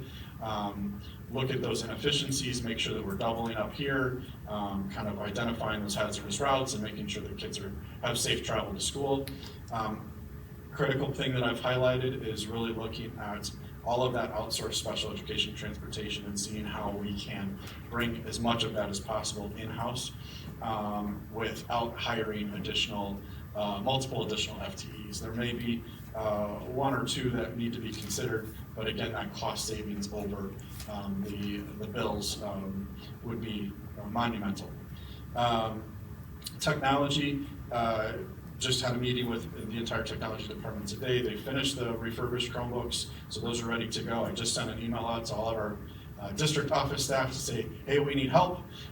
We need to label and sort our 5th grade Chromebooks that have come in so that we can get those to those respective teachers' classrooms so that those kids have those day one. So it was kind of an all call of, even if you just have 30 minutes, please come out and help so that we can get some of those sorted. So technology's asset tagging those, and we want to get them in those particular classrooms, and then Buildings and Grounds will deliver those for us. So lots of things going on. Chromebooks, Wi-Fi projects, all the things. It's definitely a busy place at district office as well as across the district. It's a great report. I got a couple minutes earlier down here. Just the cost savings by paying bills on time, right? That should be automatic, right? I would just say to document everything in a sense of what is saved compared to under your admin compared to a year where we weren't doing just some simple things, right? How we can document that, how we can learn. The accountability is huge right now with these positions that we have with you and Dr. Davis. We want to make sure that we're teaching others, right? We're teaching our staff. How can they learn from you? How can they grow from you? The whole term iron sharpens iron, right? If someone's bringing me up, that's going to pass along, right, to our staff, our forward-facing people. Recognizing our staff is able to find savings that may be something that they brought up before that's not necessarily they thought was important, but it is important. Every dollar saved is a dollar earned right now. We need to earn every dollar and save every dollar. So I just wanted to highlight that. And I'll speak a little bit on this Lacey. My children go to Oscar. Phenomenal program. Christian, I know your kids will as well. Continue to highlight our staff that's doing an amazing job with our babies, right, with our children. Knowing that they have done a few trips, and I felt super safe being in my office in Chicago, knowing that her staff is super diligent. Recognizing our staff is huge, especially from two new people who bring in a new structured system that we necessarily haven't had, right? That they say, okay, I'm getting recognized, it's new, this can be done. How does that transfer? So I know it's not necessarily on business services, but at the same time, I want to make sure we're recognizing those who are learning from your structure, and that we're also teaching others as well. Thank you. One thing I'll add is, just to that point, is one thing that Jeremy has brought to us is every meeting, we've had a lot of meetings with different groups, starting with thank yous. So trying to recognize those people that we oversee or fall within our department, draw attention to the work that they've been doing, which I think is timely, because with some of these transitions, people have been picking up those pieces, and so the central office staff outside of us has been amazing picking up those pieces, and they've been great helping the transition, so. Have we had any luck with HVAC or plumbing positions yet? We had a lot of discussion on that earlier in the year. I can speak to some of it, I think Nick can speak to some of it. We have had some viable candidates and applicants, ones that were extremely interested in joining the Sycamore team. When we get to the compensation factor, it does impact the ability to be able to do that from a union labor contract into what we're able to kind of compensate under our current contract. There's a discrepancy there that is hard for someone to walk away from. We've had some early conversations about what would that look like to consider if we have the potential to do an MOU or change kind of a job classification in our current structure, but those have not materialized into anything further. There's been a lot of other things that, not that those are not important, but I can tell you that Scott Winter has been strongly advocating to continue that journey, but it's also about not wanting to even consider an approval or change of a financial aspect until we have a handle on all of our finances. And so those are small things, right? But they can have big implications. And we may only be talking about one position here, one or two positions here, but over time they compound. And I want to make sure we're making informed decisions and being smart. And to do that, we have to understand where our current money sits. I'll say one of the struggles, I'm not going to try and speak the exact language because that's not my area of expertise, but just, someone who's maybe comfortable or confident doing smaller jobs versus big systems jobs and finding someone with the right certifications to do that. Pretty timely at yesterday's hiring event, we have a lead, the plumbing area, someone who 20 plus years has been a union plumber, and Scott was not at this one, he was at a previous one, but luckily Mark Ekstrom was there. So Mark got to go back and put his building and grounds hat on, and these are just screeners, but talked to the guy for about 25 minutes because he was excited about it. So some potential there that Scott will follow up on and hopefully do something. And to just situate the why that we are looking to hire HVAC and plumbing, last year we were doing a financial review of our district. We realized with one of our current contract agencies, we spent almost $1 million in HVAC work alone. And so if you remember, we had this conversation last spring. I brought that to the board's attention. We talked about looking at hiring for positions that could do that work for a much smaller cost. And I want to add on that too. Some of it is we talk about those inefficiencies. So think of it kind of like a retainer where we're buying hours before we use them. Maybe it's not the best approach to a business decision, right? And so having difficult conversations with our vendors, with our partners, and say, we still may need to access your services. We don't want to lose business with you. But that's not what's in the best interest right now of how we need to be kind of allocating our funds. And so Scott's been able to do some of that work as well. And so it's reducing the risk of the finances. So as you budget, you can predict when these major systems will fail then and how much we need to budget for I would love, if I had that crystal ball, I would be in a different position, I think. But I can tell you that having the conversations with our FMG partners and looking at the overall facility conditions, right, which is going to, again, be a presentation at BSC committee on the 11th, that's given us some indication, right? And Scott is having to do a lot with he's having to do a lot with a little. Just based on our deferred maintenance of what our square footage is and what our current construction cost is, far exceeds what his annual budget is. And so just to maintain current square footage percentage, like square footage of buildings, it's not there. So we have to be mindful of how we're allocating those funds, what those preventative maintenance. I will tell you that there are kudos to our staff because they are keeping things running past their life expectancy, right? And those aren't things that we want to put in jeopardy, but they're doing a really good job with a little, with not a lot. So again, kudos to them, kudos to Scott, being strategic. Yes, everybody always wants something, whether it's a field, condition, or tennis courts is another one where we're trying to make sure we provide the best opportunities for our kids, right? But it's got to come from somewhere. The orange is only so big, and so we're trying to be smart about those things and make really educated and informed decisions and help spread the wealth across everyone. And then the question I have, I guess, is one of the things that's caught my eye over the course of previous months is under the bills payable is the additional hours that we have to purchase. I don't know if we pay a premium based upon that versus the prepay, but if we do have to prepay for this coming year, are we prepaying for enough hours? Obviously, we don't want to overpay, right? We don't want too many hours. Don't currently. Just a question. But I don't know that we're prepaying for anything. Oh, okay. Yeah. Because I mean, there's been the additional hours in the bills payable, but those are big numbers on a monthly basis. To get to the millions, you have to spend a lot to get there. And I'll reiterate kind of what, Nick said of like, yes, we could go for looking for an individual applicant straight out of school and some of those other things, but we're not getting that 20-year experience to be able to have them deal with massive systems without, again, us bringing in additional expertise. So. And it sounds like current staff is taking care of a lot of the preventative maintenance. I mean, they're trying. They're doing their darndest, and I from what I have seen in a short amount of time and been able to listen to and observe and sit with,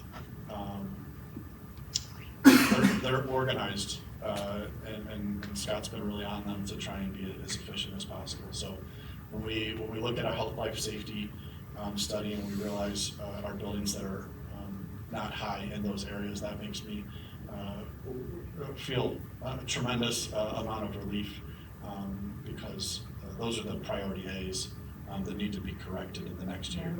Right. Thank you.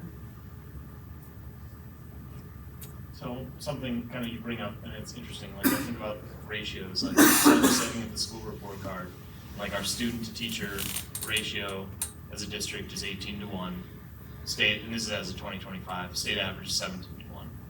If we look at administrative personnel, our support personnel, or here I'll use student to certified staff, it's 9-1 for the state and for the district. The student to admin ratio, 25, our district was 175-1, the state average was 136-1, which like for, just making some sense of those numbers, we run lean, like really lean. That seems to be pretty consistent across the last 10 years, which I guess just echoes to the sentiment you had made earlier, which is we ask a lot of our staff.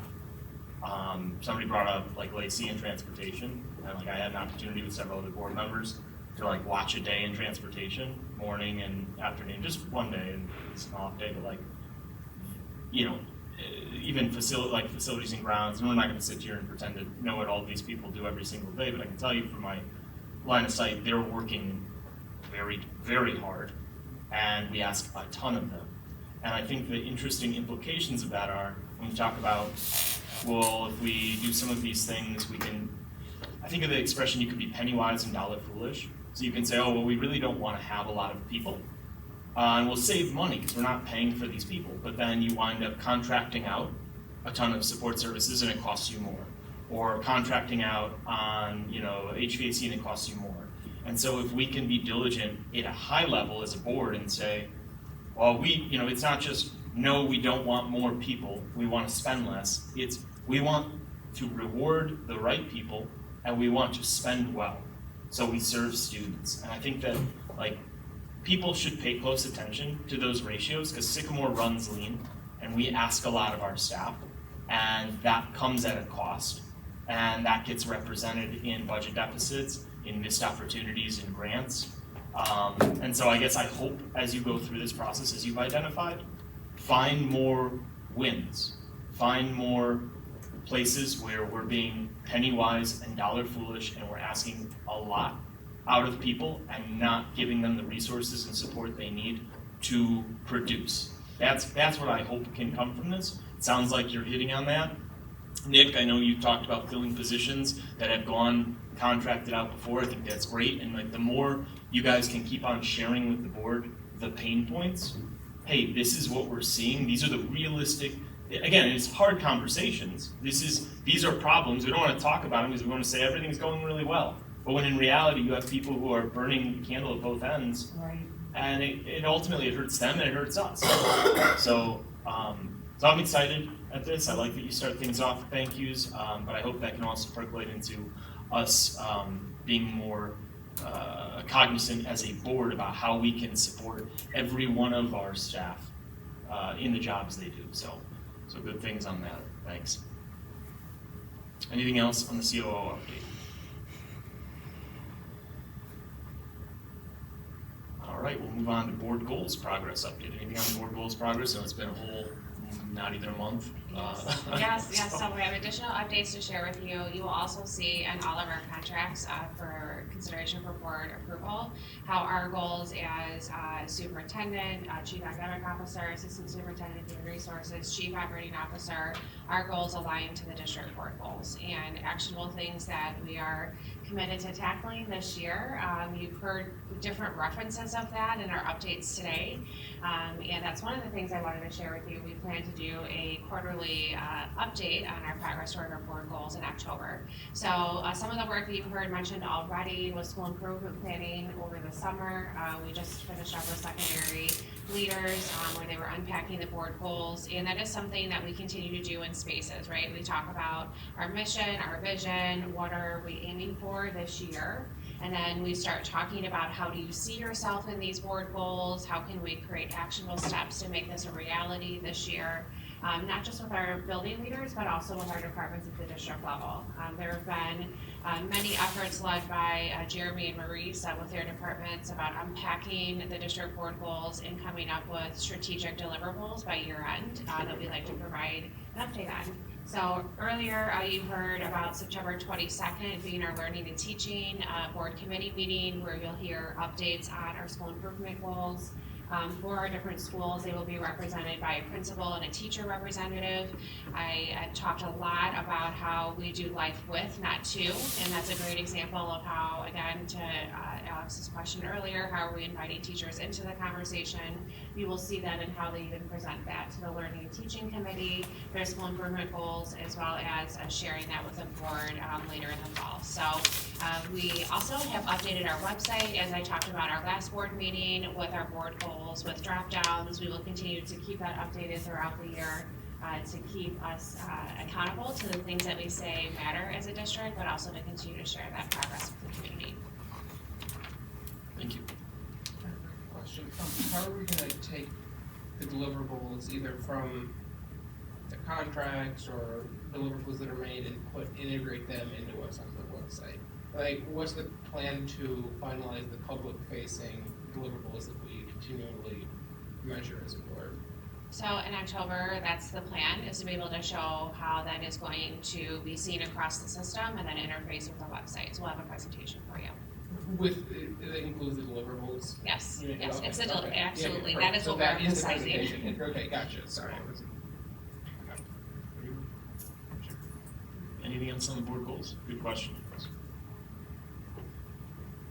All right, on to 6.05. Yes, please. Okay, Thank you. so we are honored to have IASBA Director Lori Grant here tonight to present an overview of key insights and strategic framework from the Illinois Association of School Boards regarding communication and community engagement tactics. The presentation will emphasize proactive outreach, transparent dialogue, and effective engagement strategies designed to foster community partnerships and align district initiatives with local stakeholders. Thank you for being here, Lori. Dr. Campbell. The kids are coming. I'm just listening to these brilliant conversations. I'm like, oh my gosh, you're getting ready. It's just, I'm a former teacher, and in full transparency, I want you to know I'm also being here in front of you right now. I'm so thrilled representing the Illinois Association of School Boards, but what I'm really thrilled is because I am a product of Sycamore School District. I'm gonna age myself, class of 85, figure it out, class of 85, oh gee. But I also wanna say, not just that, I am a resident of Sycamore, and I'm looking at Mr. Carrick right now. As I pulled up to the middle school here, the football kids are coming in, and I saw Coach Graves and gave him a big hug, and I went immediately back, because I also have 2 children my husband and I raised here in Sycamore. One of them, class of 2014, my daughter Sarah, who started her 8th year as an orchestra director today with 240 students in Indiana. They start really early. And my son, Ryan, class of 2016. And Mr. Carrick, I don't know if you remember this, but right here in this middle school, when he was in 8th grade, he was very much an adolescent boy and football player. Mr. Carrick had to come down from the high school to help my son see the way. And he did, and he actually changed the trajectory. Now he's Dr. Grant and professor at University of North Carolina. So products of Sycamore High School as well. So when I hear this conversation with all of you, it's just, gosh, I'm talking about sports boosters and music boosters and all the things that I personally learned from, but my kids did too. And so I have to start with a thank you to our school board. Thank you for the invitation tonight to tell you a little bit about this workshop that we can deliver for you. I will be brief. If you're looking at the slides right now, there's a lot of slides. I'm not going to, I'm going to slide through a lot of them, but I'm here on behalf of our school board organization. I am the Associate Executive Director of Outreach, Training, and Events. I lead a team of brilliant people who are all here for the same reason, to support school boards, to support school districts on behalf of our nearly 2 million children, students in Illinois, and here in Sycamore, 3,500, is that accurate? 3,600, right? Yeah, 37, wow. The job you do is so important. The 7 volunteer board members at the table right now, our association works and coaches and helps the 6,000 board members in Illinois, including the 7 here at the table, along with their superintendents as a team of 8. It is so important to help boards learn and understand good governance. And we've been around for 116 years. We've had that long to watch school boards and learn from them what is best practice, what goes well, what doesn't go well, and we come out and we help. So I am so grateful for the invitation to just share with you. The school board has worked with us several times already, taken the responsibility to learn and to have professional development and to be the best board they can be. And when you bring in a new superintendent, and new staff, it is so complex. A school district is so complex. It's a miracle every day. I really believe that. When the school day from start to finish, it's a little miracle every single day. So we're here for you. We're here to serve you, but we're also here to thank you because the work that you do. I personally, standing in front of you because of these buildings, I was the first 7th grade class in Sycamore Middle School. I was the first class right here in this building. And I was the last 6th grade class at Central School, your former administration center.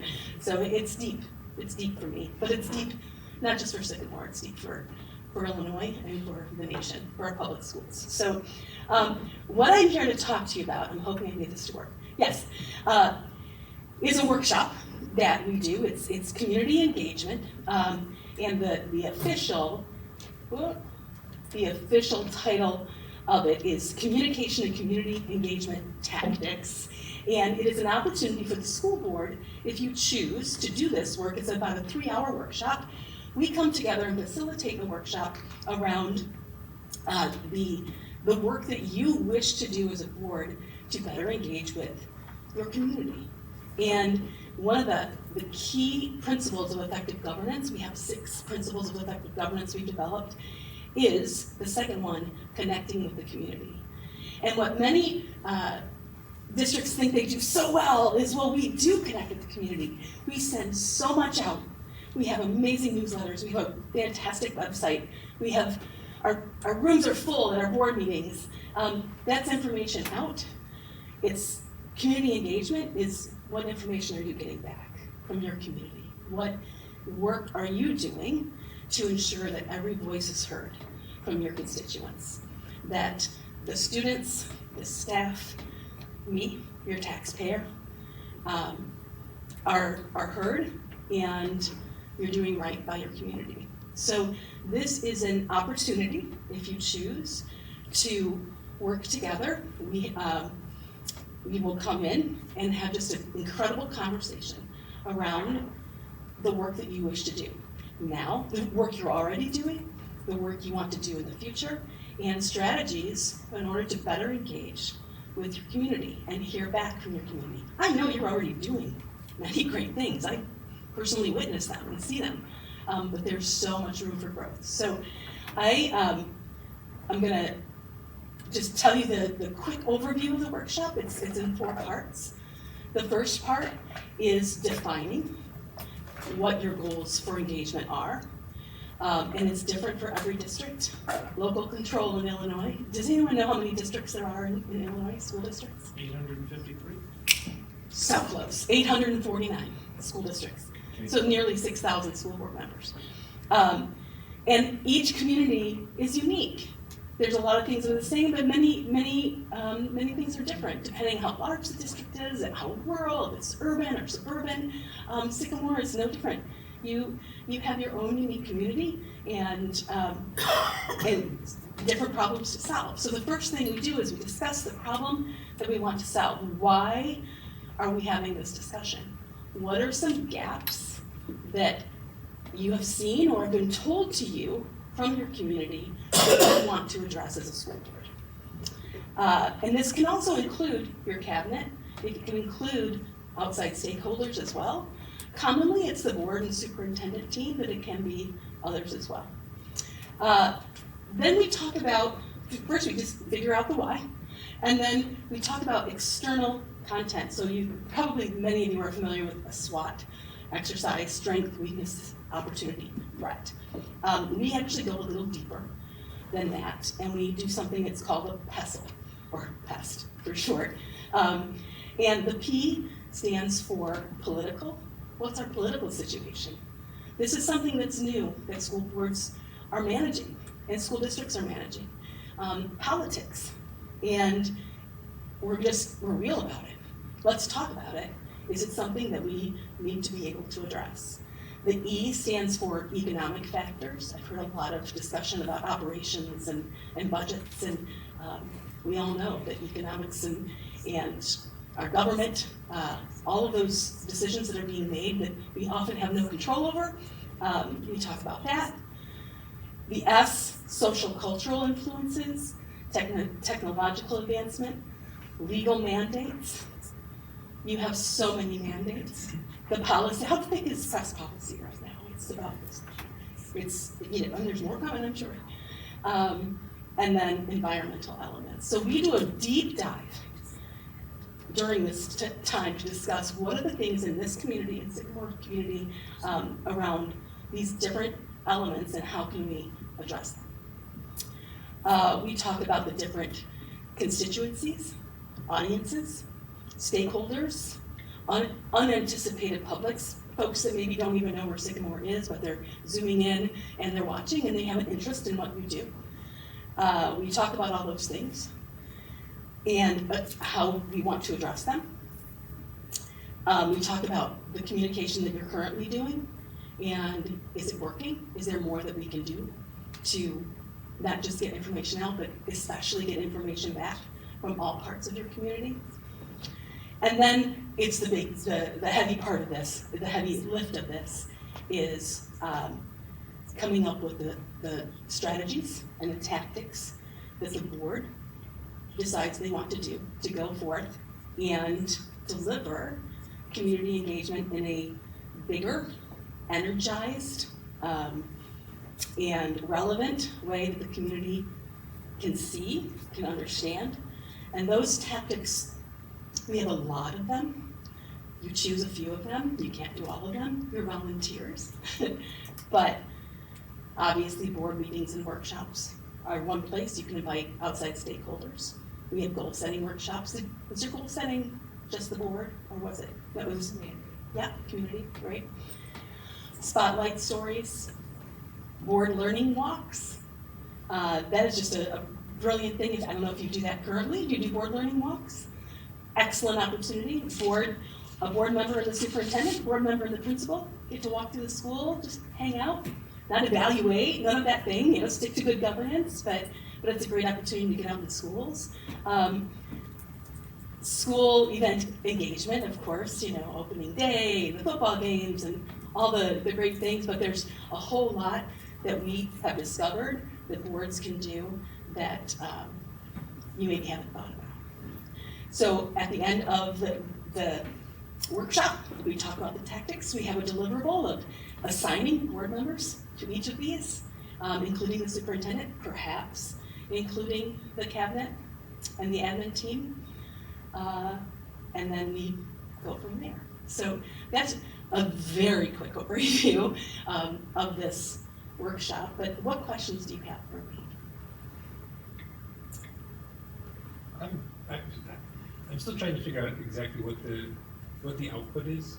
So we'll end up with some of these tactics that you described, and perhaps assign it to a board member or administrative staff, and it's an idea of what we would go and do, or maybe you can help me give me an example. Sure, we would just come up with kind of like your goal setting session. Okay. This would be goal setting for community engagement, specifically for community engagement. Specifically, you would come away with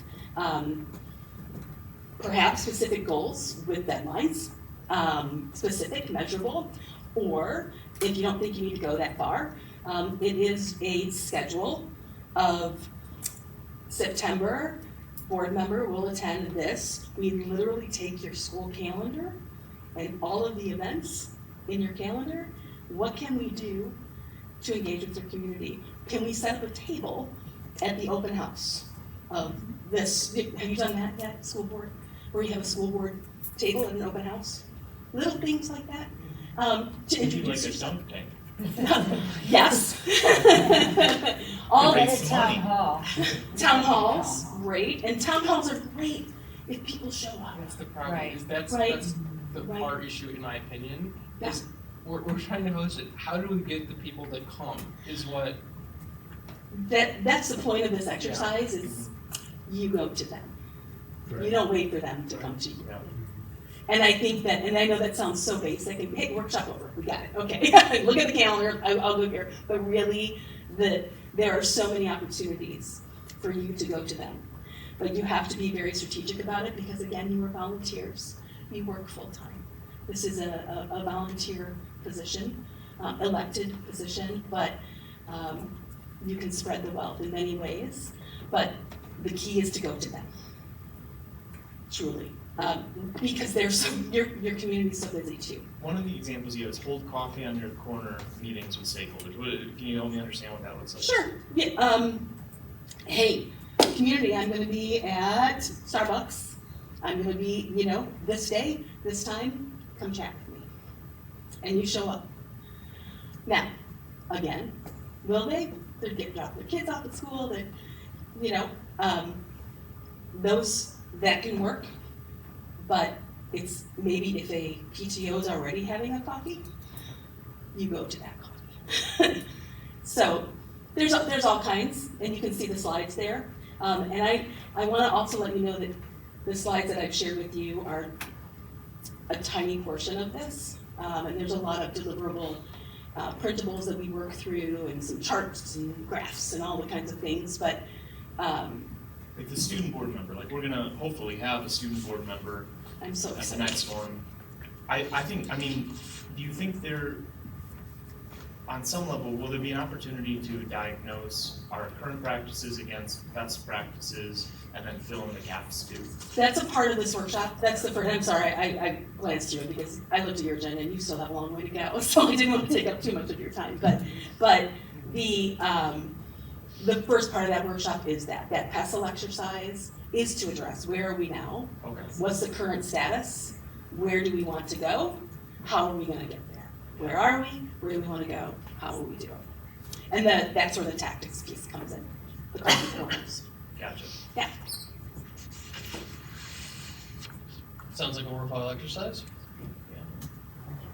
And say that one more time. Sounds like a worthwhile exercise. Oh, worthwhile, good. I thought you said roll call exercise. I'm like, I don't know, are you voting? Yes, no, it is. I will tell you the districts that have done it have been changed by it.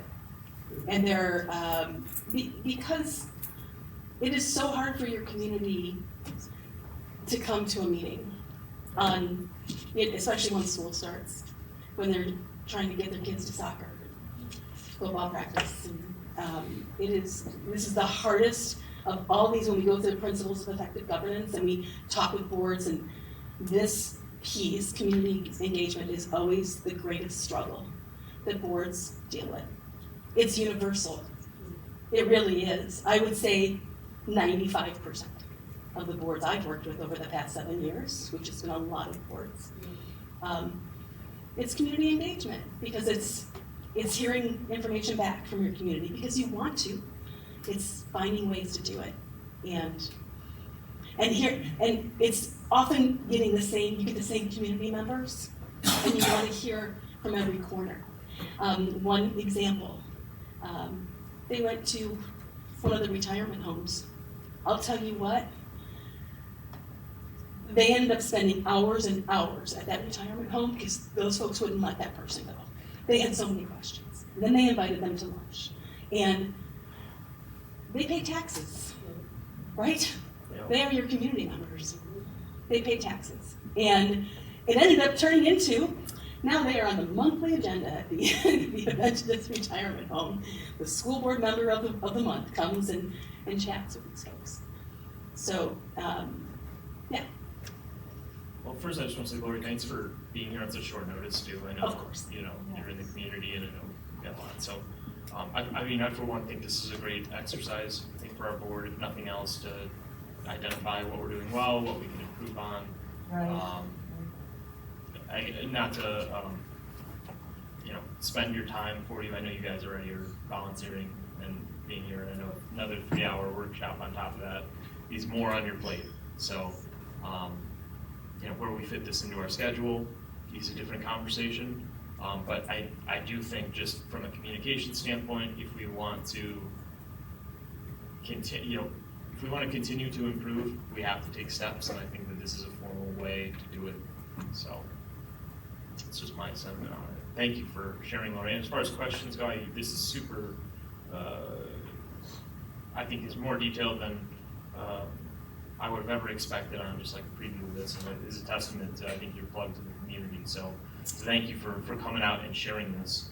Well, it's my pleasure, and I also thank you. You have been a board, the 6th principle of effective governance is the board takes responsibility for itself. And this board, and the board prior as well, has been quick to examine themselves. Look at yourself first. You've had us out for goal setting. You've had self-evaluation. You did the superintendent evaluation, professional development. How do we evaluate our superintendent? That people think that that's just how do you know when you end up on a school board, you have to evaluate this PhD? I've only been alive for, 24 years. So these kinds of things are the things that we love to train on.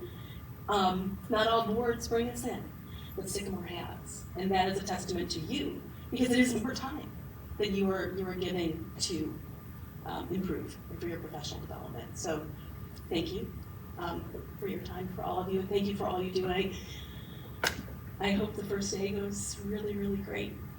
Thank you. Okay. Thank you very Thanks, much. everyone. Thank you for coming. Yeah, my pleasure. Any other comments on this workshop? Do we like this idea? Do we want to look at scheduling something like this? Questions?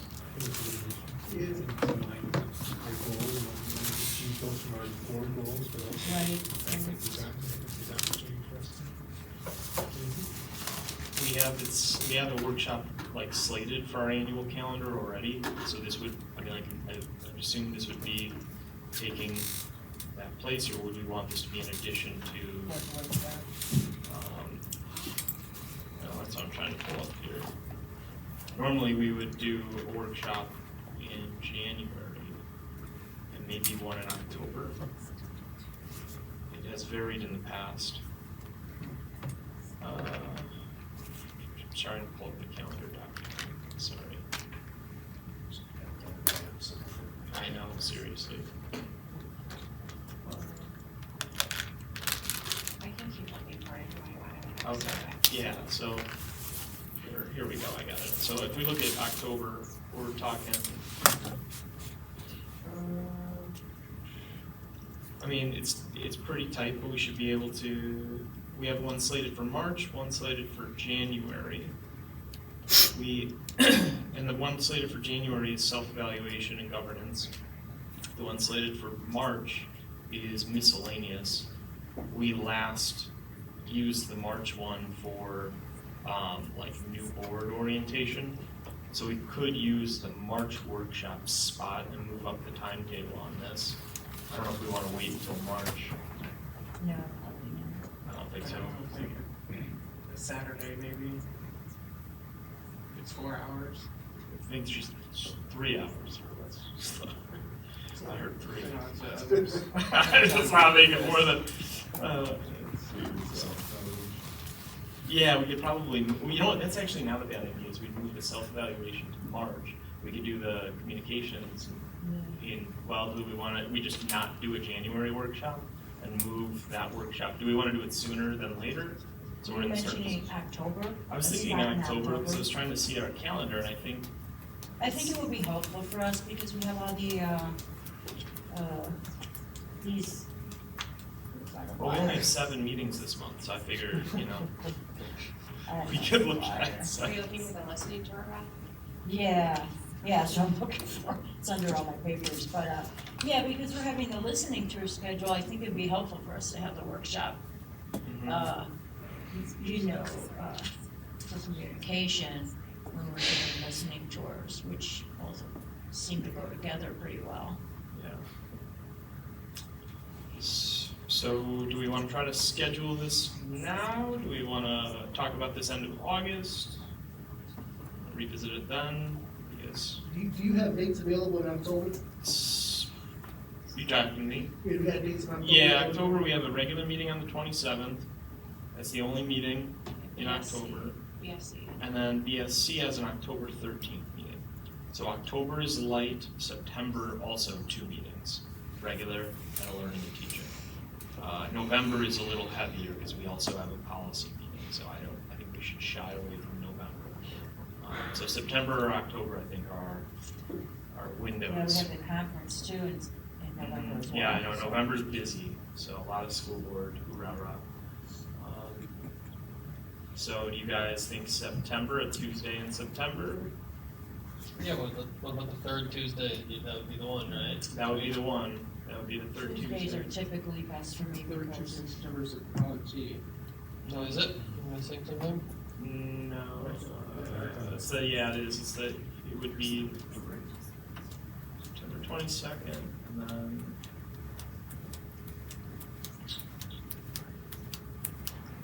Let's do the 1st to the 8th. Okay. I think that's it. First or the 8th. How do either of those days look for you guys, first or the 8th? You talking October? October. September he's talking. Oh, September September 1st. 1st or the 8th? I cannot do September, wait, September. yeah, I could do September first. Yeah, both those days. It's work. not October first. Yep, either work for me. Okay, great, so. Yeah. Lori, you don't happen to know scheduling wise if September 1st or the 8th work. Can we give you both those dates as just tentatives and see what lands? Well, I'll tell you what, if my team can't do it, I will. Oh, shucks. This is at night. Kristen, or Dr. Campbell, how are you looking for September 1st or the 8th? Are you, I don't know, is it usual for the superintendent to be a part of that, or is that? Oh, be very helpful to Very have a helpful, superintendent. okay, great. Yeah, So very does that helpful. work for you? Okay, great. Which, are you talking September 8th? September 1st or the 8th, it seems like both are open. What's that? Are we talking about the evening? Yeah, evening. Okay, good. We should do the 5 and 8 separate members, I think it's streaming. If it's 5 for the study here at 9. I mean, frankly, we're pretty. Well, it's 6 to, I mean, so you're talking 3 hours, right? Maximum. I maximum. try to Yeah, reduce so- as much as we can. Okay, so 6 to 9 then, all right, we like this. So it's September 1st, or The 8th, you mean? 8. 8th? Oh, 8th? Okay, Yeah, September so we 8th. need, so we'll bring this back then on the 25th of August, on the agenda then to update the calendar, or put it on whatever the formal process needs to be. And then, Dr. Campbell, can you work with, Lori or Grant to bring back some details for us on that, on the 25th? Awesome. Okay. Okey-doke. Anything else on this item? 6 to 9. All right, who are you? Let's grant again. Yes, yep. Keep chugging along here. Get back to. Okay.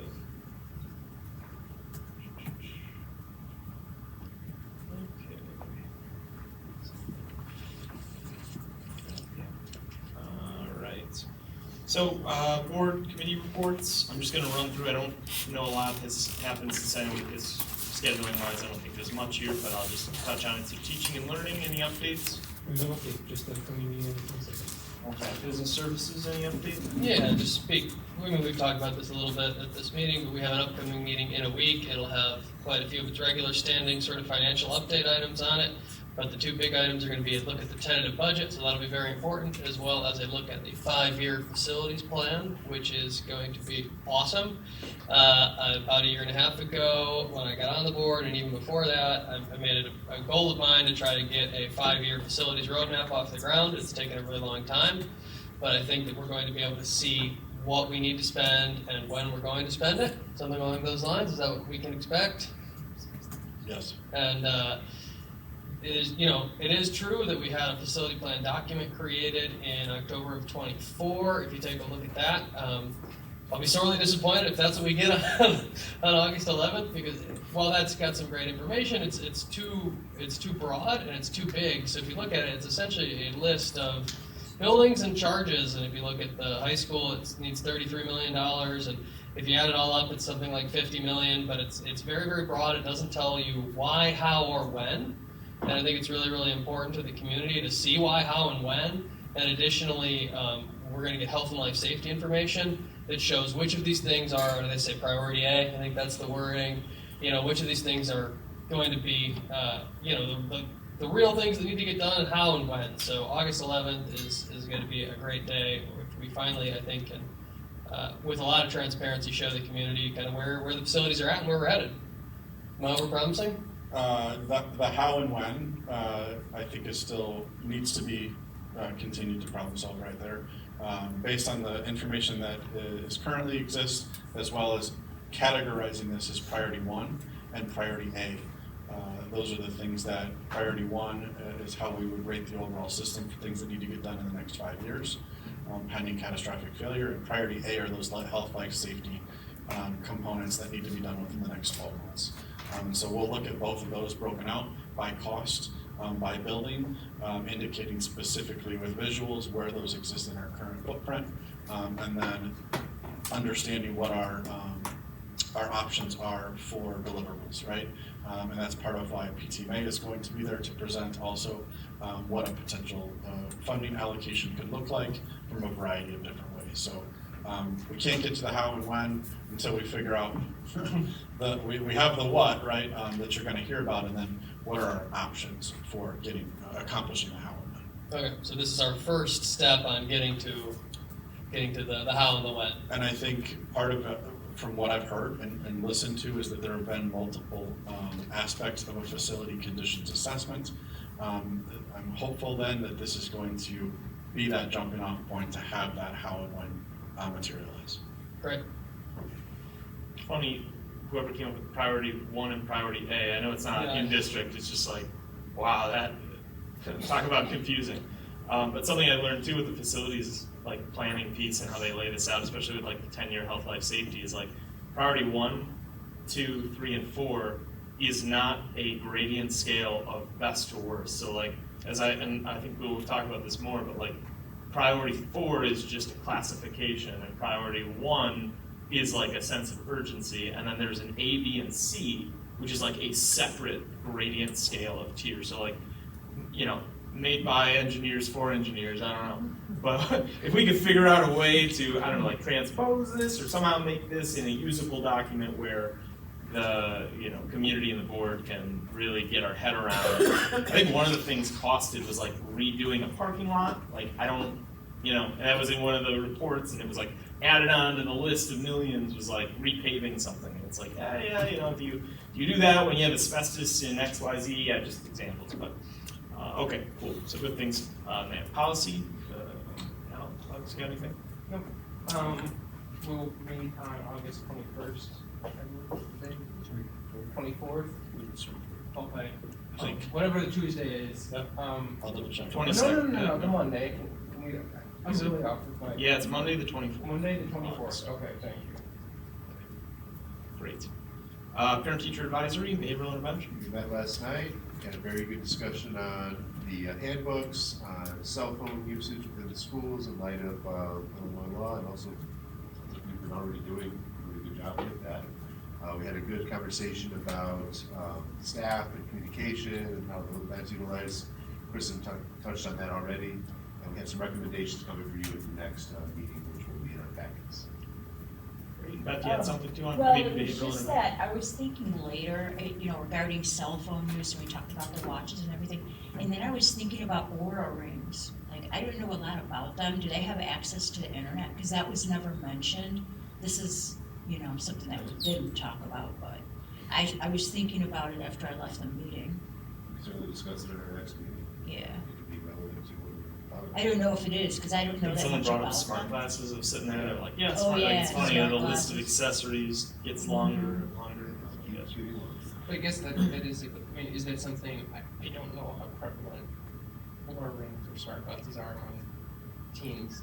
I don't have it either of those, I don't know what they are, but. It's you aging yourself.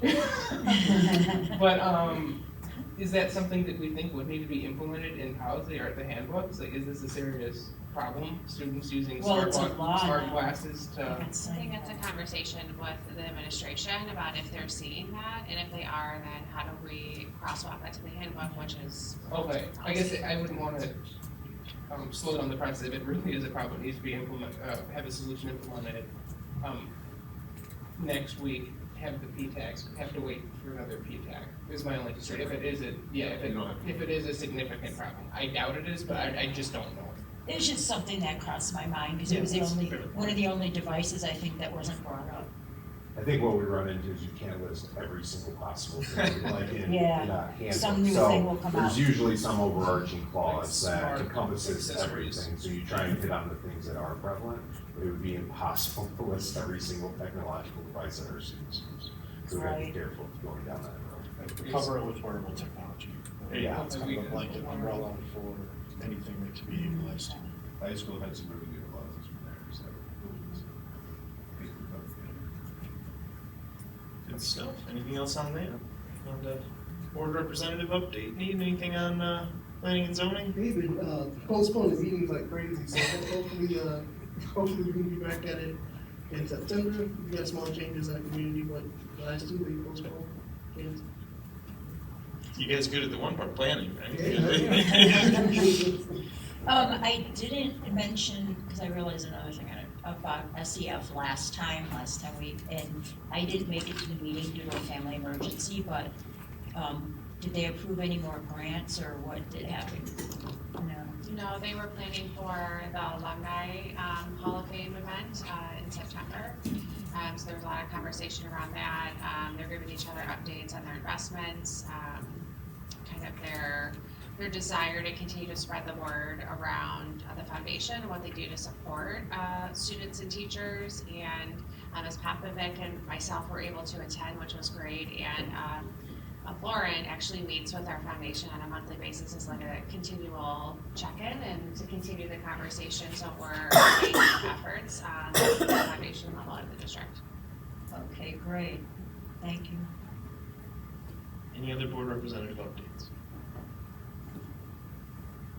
Nope. All right. Item of old business, 8.01, consideration to approve the middle school and high school novel recommendations. This is the second time it's going before the board. Is there a motion to approve the middle school and high school novel recommendations as presented? So moved. Grados. Second, Evans. Is there any discussion? Great books on that list. Yes, I would like to read. I would like to read a few of them, actually. Someday when I get time. Add it to your Goodreads, right? Yeah. Any other comments from any other board members? You even had the Odyssey. All right. All in favor? Aye. Any opposed? The ayes have it. All right, the next item is a new business item. Action is being requested, as denoted by consideration to approve. It's the resolution for the IMRF authorized agent. As you'll note, the resolution is outlined there, and the notice of appointment for IMRF agent is listed. IMRF is Illinois Municipal Retirement Fund agent. So just gotta love our acronyms, right? So before we enter discussion on this, is there a motion to approve the resolution regarding IMRF agents? And I'll solicit the motion, so I'm just soliciting. So if someone would like to make the motion, great. I move to approve the resolution for the IMRF authorized agent as presented. There's a motion, is there a second? Second. All right, is there any discussion? Could we get a little, just, this is allowing the district to submit information to IMRF regarding retirees? Correct, that is correct. Okay. Yeah, it looks like designating a designee to act on behalf. And once we designate, is there like does it take into effect immediately, and like, does it lapse on its own terms, or is this something we have to revisit later on if that changes? We will probably need to revisit it, if the person that, if the board votes on it, if that person does not continue in their interim role. We have to have an authorized agent, and with the transitions, we need to name an authorized agent. And Dr. King said that will have to change again, probably soon, but we have to have someone record, so. But just IMRF, not TRX, or IMRF? I'm sorry, obviously IMRF, but not TRX? Yeah. Okay. Alex, you'll note you're signing, certifying the accuracy of this document, so just like, yeah. Yep. Okay. Legal work with us to draft this, correct? Yeah, pretty timely, Matt Gardner did. He happens to be the Met, so. You just finished? This one actually needs a secretary's certificate too, so. Okey doke. So we have had some discussion. Any further discussion? Okay. Does everything look? Yeah, I even passed you. I correctly spelled your name right, so no. All right, Kelly, would you call the roll? Koppel, Yes. Evans, Yes. Grados, Yes. Gregory, Yes. Russell, Yes. Santu, Yes. DeVito, Yes. motion carried. All right. Let's see. Last item on the new business agenda, authorization to prepare the fiscal year 26-27 tentative budget. So I will solicit a motion that the Board of Education authorize the Interim Director of Finance to prepare the tentative budget for Sycamore Community Unit School District number 427 for the 26-27 fiscal year in accordance with the Illinois School Code. So soliciting that motion. Second. Sorry, I apologize. I solicited the motion, so That's you're moving. Okay, you second. Gotcha. Thank You you. moved, correct, Beth? Yes. Second, Ragnar. All right. Any discussion? We've already started working on the budget. This is just codifying the work, It's formalizing it. or formalizing. Yeah, it's funny. The budget process is like this ongoing cyclical needs amendments. And, yeah, we couldn't find lots of fun. Okay. Any other discussion on the work here? I know more detail on the tentative budget coming in BSC, right? And then we're going to see it again end of August, and then again in September. Okay. So it's just we're going to see this budget a lot. All right. Kelly, would you call the roll? Evans, Yes. Grados, Yes. Gregory, Yes. Russell, Yes. Santu, Yes. Papa, Yes. DeVito, Yes. motion carried. All right, executive session, is there a motion to enter executive session? Yeah, I think so. So let's say exemption 1, and what exemption? I think it's 12. 1 and 12? No, we need 1, 11, and 12. I move to enter closed session pursuant to 5 ILCS 122C1, 5 ILCS 122C11, and 5 ILCS 122C12. There's a motion. Is there a second? Second. Second, any discussion? Kelly, would you call the roll? Kratos, Yes. Gregory, Yes. Russell, Yes. Santu, Yes. Papa, Yes. Evans, Yes. DeVito, Yes. motion carried. There we go. We will be back. There are cookies here too, if anyone wants them. See, I said that at the end.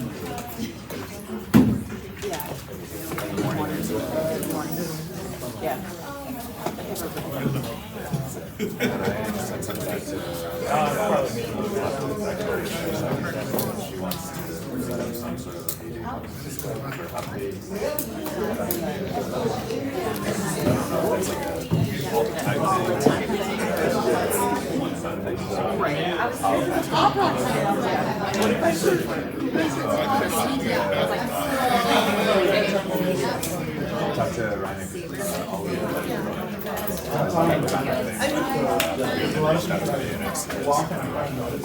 I got like 2 or 3 people. You got Matt Corey? Yeah, Matt's awesome. Yeah, Matt's awesome. His board family's great. Remember, you have to turn your mic back on. Don't do it yet. I thought you did, man. I know.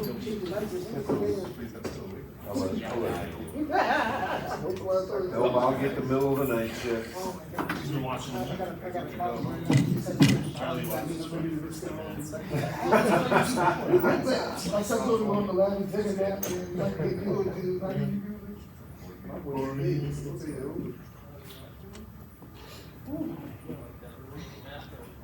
So let me know when we're online. Yeah, whenever you guys are ready. Whenever we're ready? Okay. All right, we are live, back from executive session. It's 10 o'clock. Got some items here. First, consideration to approve personnel report. Is there a motion to approve the personnel report as presented? So moved. Second. Seconded, any discussion? A lot of good people, Thank you, Nick. Kelly, would you call the roll? Russell, Yes. Santu, Yes. Papa, Yes. Evans, Yes. Kratos, Yes. Gregory, Aye. DeVito, Yes. motion carried. Next item on the agenda, consideration to approve the amended employment contract to include goals for the Assistant Superintendent for Human Resources. Is there a motion? So moved. Second, Russell. Moved and seconded, any discussion? Just add, Nick, I commend you for these goals inclusion. I think these are ambitious, and I am grateful for your commitment to the district, and I'm sure you and Dr. Campbell will work through the process to see to it that this is a great inclusion for the benefit of Sycamore students. Glad to have you. Yep. Any other discussion? All right, Kelly, would you call the roll? Santu, Yes. Papa, Yes. Evans, Yes. Kratos, Yes. Gregory, Yes. Russell, Yes. DeVito, Yes. motion carried. Item 11.03, consideration to approve the amended employment contract to include goals for the chief academic officer. Is there a motion? I move to approve the amended employment contract with the chief academic officer to include goals. Second. And seconded, any Evans. discussion? I think it's worth noting for multi-year contracts, the inclusion of goals, and in any case, any contract goals are a good inclusion, and I think that these goals are indicative, and in the good work and development of Dr. Campbell and Dr. Davis, of the priorities that the district holds, so I'm excited about their alignment to our district goals, and I appreciate you guys working on this. So, thank you. All right, any other discussion? All right, Kelly, would you call the roll? Koppel, Yes. Evans, Yes. Grados, Yes. Gregory, Yes. Russell, Yes. Santu, Yes. Vito, Yes. motion carried. 11.04, consideration to approve the amended employment contract to include goals for the chief operating officer. Is there a motion? I move to approve the amended employment contract to include goals for the chief operating officer. Second. Motion and a second. Is there any discussion? I would just note that these goals, as well as the others, have a lot of timing deliverable sections to them. I think that's a really nice way to structure goals for both the board to look at, although it's really not for the superintendent goals, but for the superintendent to look at, for the community to have. I think they're really clear, and I think that's very powerful. People ask what these people are going to do. I think this, along with the job description, just outlines the hard work that these roles and these people have to participate in. And I think that there's a level of transparency here that is unprecedented. And I think we as a board, and just speaking for myself personally, I'm grateful for the work you guys put into this. So thank you. Any other discussion? All right, Kelly, would you call the roll? Evans, Yes. Grados, Yes. Gregory, Aye. Russell, Yes. Santu, Yes. Koppel, Yes. Vito, Yes. motion carried. Last item on the agenda, consideration to approve the amended employment contract to include goals for the superintendent. Is there a motion to approve the amended employment contract to include goals for the superintendent? So moved, Grados. Second. Any discussion? I prepared something, I have a big audience, but I'll share anyway, for anyone watching at home. Would you speak up? Yes, speak loud. Yeah. I think the superintendent goals provide the blueprints for how our refreshed leadership structure will deliver results, and I fully support them. For our teachers and students, through Goal 1, this plan establishes a clear pre-K through 12 curriculum review cycle, unifies our systems to proactively improve curricula, and ensures teachers have the reliable classroom support and training they need to succeed. For our taxpayers, through Goals 2 and 3, it enforces financial discipline by replacing old blanket estimates with zero-based budgeting, pursuing, instead of sidelining grants to fix our facilities, through a 5-year master plan, and mandated comprehensive public transparency, such as real-time notification of estimated deficits, so we are no longer caught off guard after they happen. For our community, through Goal 4, it commits to open two-way partnership through a community-led strategic plan, active listening tours, clear, proactive monitoring tools for finance and facilities, and regular monthly updates to keep everyone informed. Overall, I think these goals will allow us to ensure our superintendent replaces past person-dependent silos with clear, cohesive systems. Thank you, Superintendent Campbell, for your hard work on these goals and the goals for the other cabinet level leaders. Really appreciate it. Very well said, Alex. Very well said. And I'll say this is August 4th. You know, it's late. I said the date because we're gonna look back on this, whether we continue to work on this board or whether we leave. It doesn't matter. We have not seen in this community a level of dedication from new employees at this level with these goals. I'm speaking for yourself and our CLO, and Nick to my left. Our students will receive the benefits of these changes and these goal setting. I, one board member, feel super excited. I think I'm like the eager spirit for all that's going on. To have the dedication at the top 3, and then to go down to Nick as well. We're gonna look at this date, whether it's 6 months, a year, and say, man, this is robust, this is bold. You're building your legacy on something that I think is gonna be contagious for your cabinet, for them to also see. I have a lot of confidence in these individuals because I believe they can handle it. So I just want to say that everything you said was amazing, and it's facts and data. We gotta show the community data, and these goals is a way to blast off. Yeah. Very good. Exemplary. Speaking of which, where could an interested party find a copy of these goals? Embedded directly in our meeting agenda following the meeting. Great. That'll be publicly available. This is a publicly accessible document. So. And the memo, which is a good thing for the public, because it would answer a lot of their questions. That really delineated everything. I thought it was a really, really good memo. It was really my favorite part of the agenda. I was like, wow, this is great. And easy to understand too. If anyone, if they read that, they should understand, everything that was asked tonight. The question should be answered. I think about, tonight, and I know it's late, we all wanna go home, but I just, like, this to me is symbolic of months, not years, of, board and administrator and really district work coming to this point where we are now. Dr. Campbell bringing you into this community, you prepared, you basically built these goals and you came to us, you said, hey, these are things that, we think we can do. The board takes very seriously the superintendent evaluation process, and we continue to subscribe to ongoing education with the IASB to uphold that. And I think one of the big things here is understanding that as a district, we are going to be honest and acknowledge where we're deficient. We're going to set aspirational goals, knowing we're not going to meet them all, and that's okay. And that we are a district that has a culture that supports this idea of reaching. And I think that these goals identify that we're reaching. And I hope you know that we are going to apply fidelity in that process, that superintendent evaluation process. Also, I think it's important to note for the people who maybe are not as familiar with what the board does. We have one employee that we evaluate, that we hire, that we negotiate with. It's our superintendent, and she's under a contract with us that we negotiate. And we go through that process. It has to be mutually agreeable. We have to think that we can have a right fit to hit these goals and that we can make this happen. And Dr. Campbell is the right person for this job, and I think that these goals are emblematic of that work.